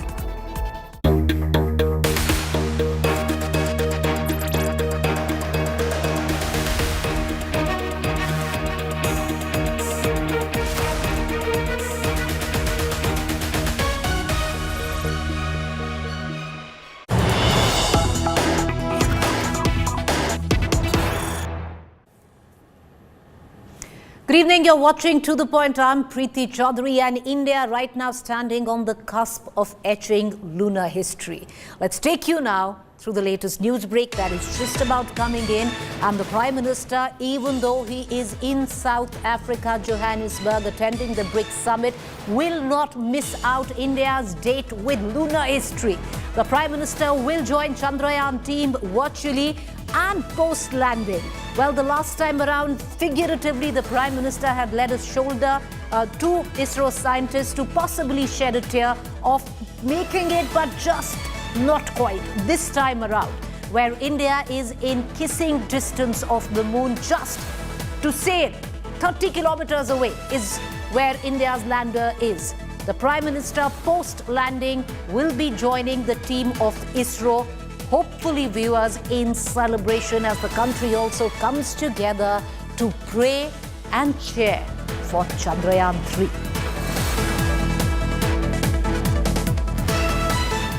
All right, so what is expected? Lander Vikram says hello, just about 25 kilometers from the moon. The highly anticipated landing of Chandrayaan 3, viewers, is just hours away.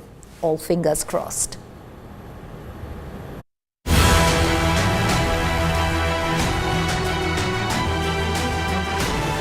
India's moon mission is hours away from a historic climax.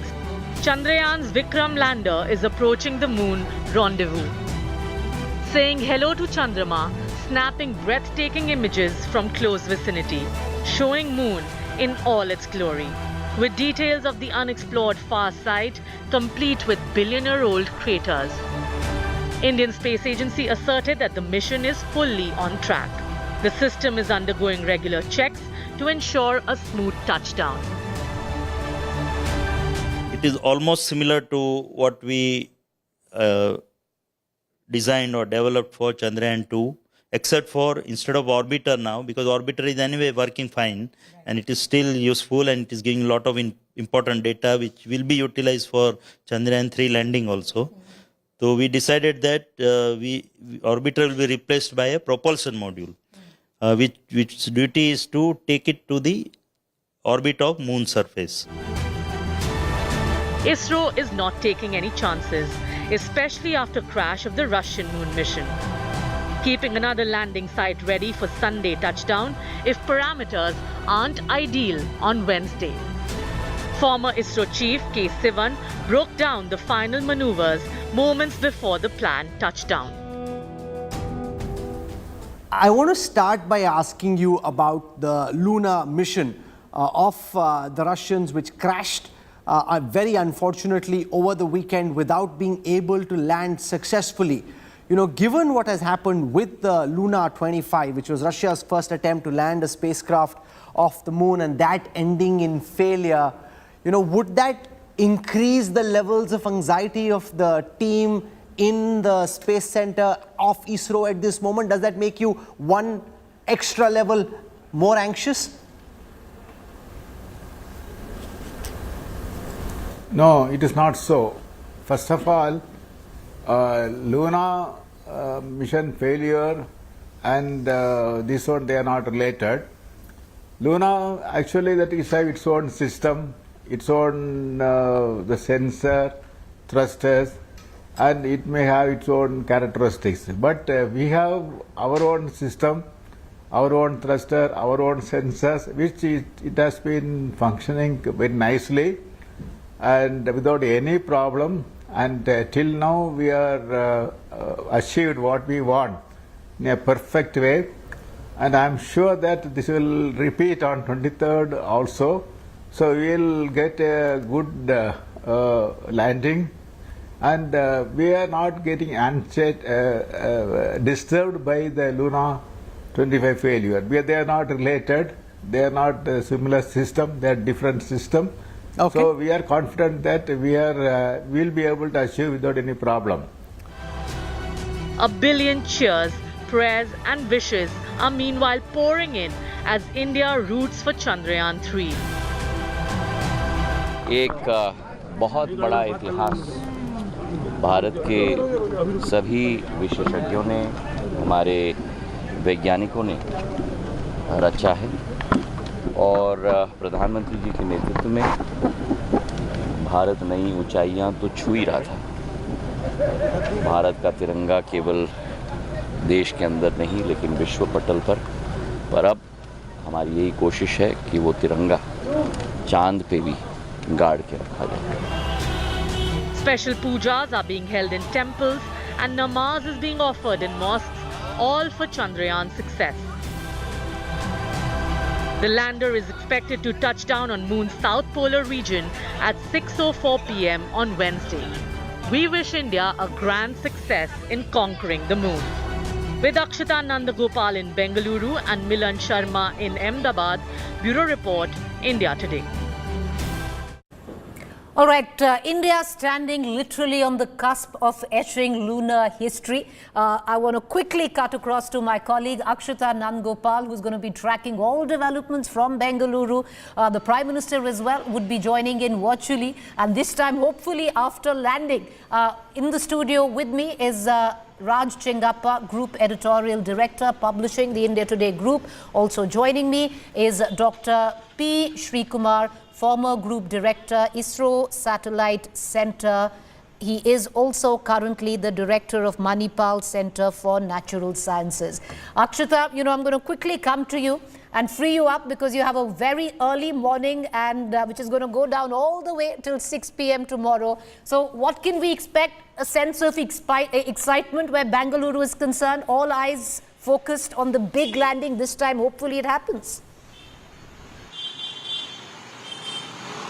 I'm seeing a lot of GSLV prototypes being put up across Bengaluru because everyone's really excited, Preeti. I see a lot of people gathering also at ISRO headquarters, at planetariums, all to get to know Chandrayaan 3 a little better before the landing actually takes place tomorrow. But ISRO is 100% confident. I can tell you that, from my conversations with ISRO scientists, they've all been saying one thing. They're saying we're all cool, we're calm, we're collected right now. So that gives us a sense of how right now all of us should also feel, because I know that, I'm not sure about you, but I'm very excited but also slightly a tinge nervous over what's going to happen tomorrow. The ISRO scientists so far, and based on also the posts that they've put out, have said that everything's going as per schedule, that everything is on track for tomorrow. Remember that when the landing actually happens, to some extent it's in their hands, to a large extent it isn't, because this time around a lot more is automated. So it'll come down to their design, it'll come down to, the thrusters, the sensors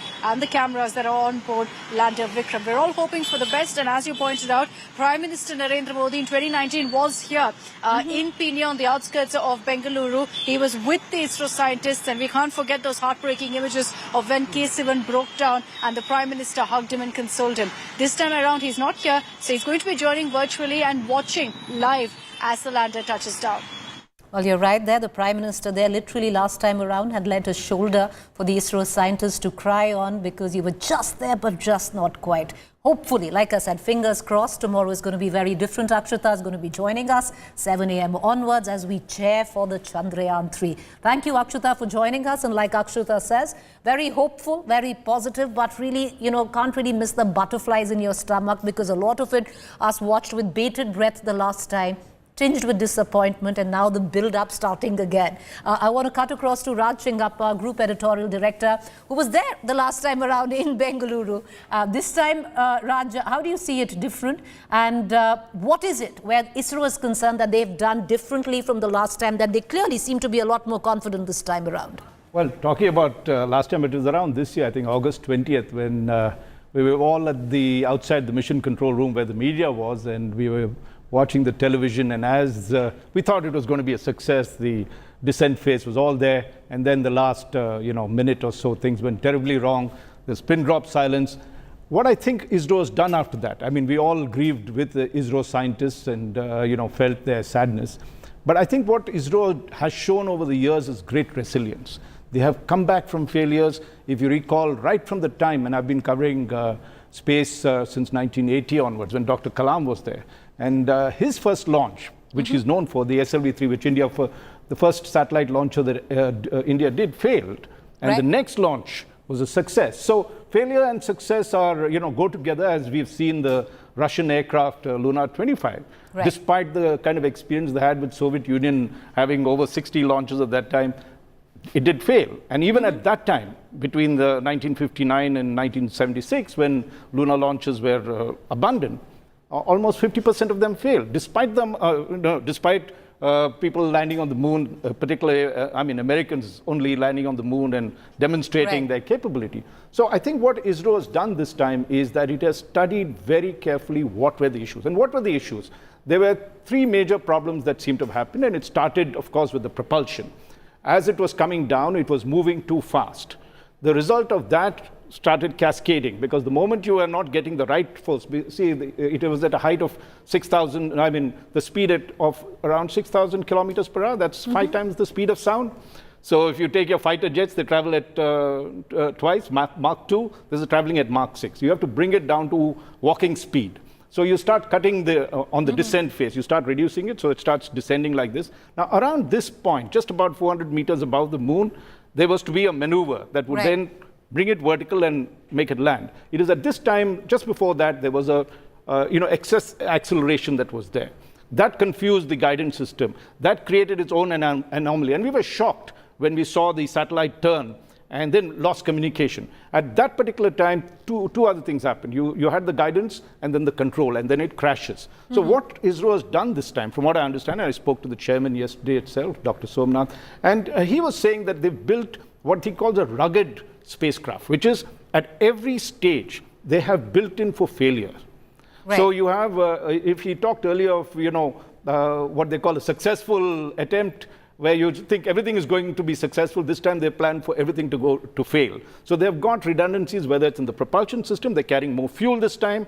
So, that gives them greater time in case there's a misdirection, they have enough fuel to do that. They've developed guidance systems that take care of if there's a variation, it will take, and they've control systems. Now, very interestingly, Preeti, is that what they did last time was that they were going for a targeted thing. So it was like you were landing and wanting to land on a football field, exactly the size of that. This time they've expanded it to over 4 square kilometers, which gives them a much better chance of landing. Of course, let's also qualify this. Space is unforgiving. 99.9% you'd be right. 1% failure. And let's not forget, we have not tested really the landing part. You know, you're right there, because that's the point I was going to take on with Dr. Sri Kumar. Because P. Sri Kumar, like Mr. Chengappa said, he was there the last time around. That this time, possibly they factored in, they recalibrated, recalculated, and factored in any possibility of failure. But ultimately, you're talking about space. Anything can happen in space. That's correct. So there are numerous challenges, as already Raj Chengappa has already outlined it. Issues about testing assumes certain performance of individual subsystems, and that is derived from confidence that you get through repeated tests, calculations, and so on. Now, in real space where the vacuum is extremely high and where we cannot create such vacuum conditions on Earth, and the fact that we are restarting certain systems many weeks after launch, there's always a possibility of that. But to the best of their abilities, I think the ISRO team has done the necessary precautions, sharpened the sensors, sharpened the algorithms that are involved, necessary cross-checks have been carried out ahead of time, large number of tests from helicopters and other systems that actually simulates as best as possible the conditions that we expect to see. So this is the reason for the high confidence that currently exists. And that's about the best we can really do. And but as any electronic system or mechanical system, there's always a small percentage of possibility, but we today believe everything will work well and we'll have a fantastic day tomorrow. Well, let's hope we have a fantastic day tomorrow. But you were talking about, Raj, the landing of the Vikram lander. But having said that, we've also chosen a part of the moon, which is, technically a lot of us who are reading to be called the dark side of the moon, the south side of the moon, which is a very difficult landing, is what we have been given to understand. Would you elaborate on that? Well, essentially the fact is that, lunar temperatures vary between 127 degrees centigrade, that's above the boiling point of water, and minus 170 degrees, right? That's twice the cold of Antarctica. That's how, rugged your spacecraft has to be to do this. Now, South Pole has both its charm, because we believe that water molecules, water ice exists on the moon, and that will enable us, if it is true, to colonize the moon at some point, both for our own water needs as well as, if you look at it in terms of fuel. It's a huge leap where research is concerned. That's right. So the degree of difficulty increases because in the equator you've got enough sunlight and heat and everything else, but here you're given an opportunity only for 14 days unless you have your own generating your own heat. So all the activity that you have to do on the lander has to be done within those 14 days. That's one lunar day. And then it's over, right? Because it gets too cold and your equipment gets destroyed, unless, as I said, you've got a heater or a temperature control. So the challenge in that is that, firstly, it's very rocky.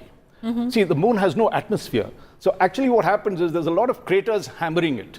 And because of that, you only have regolith, which is sandy stuff that's there, rock cracked up because of the impact. The rest is all hard rock and craters. And the number of craters in the South Pole are much more than they are in the other side of the moon. So the degree of difficulty is that you've got very uneven terrain, high boulders that could be there, craters that are there. So for us to land, you have to choose the right spot to land.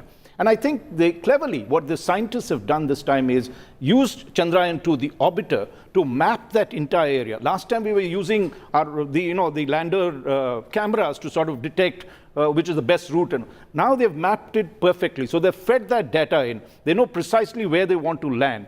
And because they know the terrain, though it's a very treacherous terrain, let's not forget, right? It is able to go, and they found a spot where it is good. But there are still risks. The fact is that you are going to land these four pods, right? I mean, the 4 legs of the spacecraft right down there, the lander, Vikram, if it's still being called that.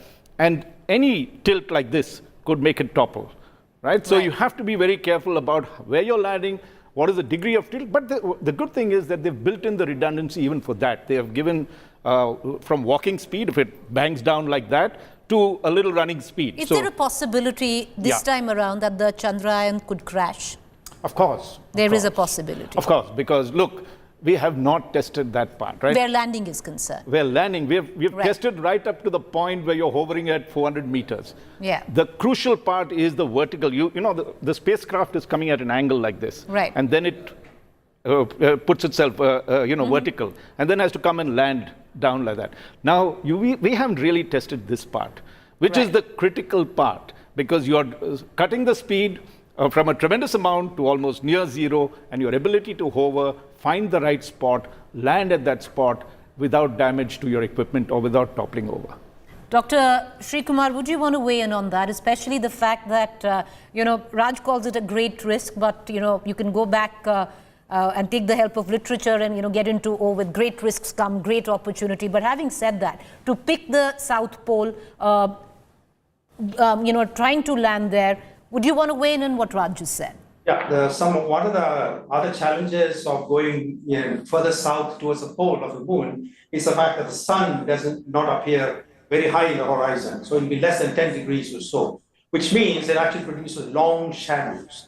And these shadows are quite critical with regard to power generation, with regard to rover operations when you actually move the rover, even the landing of the lander. The lander needs to be landing in an orientation where its panels powered. The panels have to be powered in order to make sure communication from the rover to lander and lander to orbiter and back all happens as per plan. So positioning of the lander is critical. All that has been taken into account, but because of the long shadows, the fact that the sun is really at very low inclination, that adds an additional challenge to a polar landing. But at 69 degrees when we land, it certainly is the southernmost or the highest latitude at which we are actually sampling in situ, actually the regular properties with regard to using instruments on the rover. We have, for example, a laser ablation instrument called LIPS, which is the first time it's ever been used on a lunar mission. And actually ablates the rock and actually produce a plasma from which we can derive the composition of the lunar surface in this southern location. So we have a few unusual, very important scientific experiments on the rover as well as on the lander. But with all the challenges, let's look forward to a good day tomorrow. Well, let's see. We'll only know tomorrow. It's a short time that I have, so it comes to the final question that I want to ask you both. What does it mean for India, Raj, especially at a time where so many have failed, where we are treading? Well, I mean, if we do land, right, we'll be the fourth nation in the world. That's a very exclusive club of nations that have landed a craft on the thing, and as well as a rover. And that, I think, is a tremendous achievement because it's built on the back of the fact that ISRO firstly mastered launchers, simultaneously mastered satellites. Right. So we have become self-sufficient virtually in launching, both launching our satellites as well as utilizing them, as we've seen. So that is a tremendous capability. But I think space scientists and my friend who's there, my fellow panelists, need further excitement. The fact is that moon is not the limit. The sky is not the limit for them. So they have to, if you have to keep your scientific talent, alert at the cutting edge of it, you have to start exploration in a much, I would say, let's do a lot more lunar missions. That's the way the world is going. We've headed to Mars, we should get back. We're doing the sun. I think these are tremendous things that boost our capability, whether it's artificial intelligence, computing, you name it. Space is at the cutting edge of all technology and has always proved beneficial to humankind. Dr. P. Srikumar, it's an elite club that possibly India will join if that landing actually that we've shown you through AI takes place. But the question is, what next? Where does it position India, not just the elite club that we were speaking of? I mean, the moon is not just a place to do science, as is very clear in the last 10 years. It's a place to do much more than that. Exploration of the rest of the solar system, going to Mars. The moon is a point from where we actually launch new missions. India's ability to do a soft landing successfully allows the young men and women of the country to really look forward to a capacity, very unique capacity that very few countries in the world actually has, to really participate in such programs. Our private companies that are excited, looking forward to have a piece of the pie in the space sector would find this a great stimulus. So I think it is the starting of a greater revolution and an exploration program that I think India as a nation needs to see in wonderful. Thank you. Well, you know, I appreciate both you gentlemen for joining us. Well, till now, we'd wished the Vikram lander Godspeed, and now I would reckon slowing down and gently does it. Let's just hope it happens, fingers crossed. You can all join us starting 7 a.m. tomorrow as we cheer for Chandrayaan. Let's hope it happens this time for us, for India. A quick break. Stay with us on the other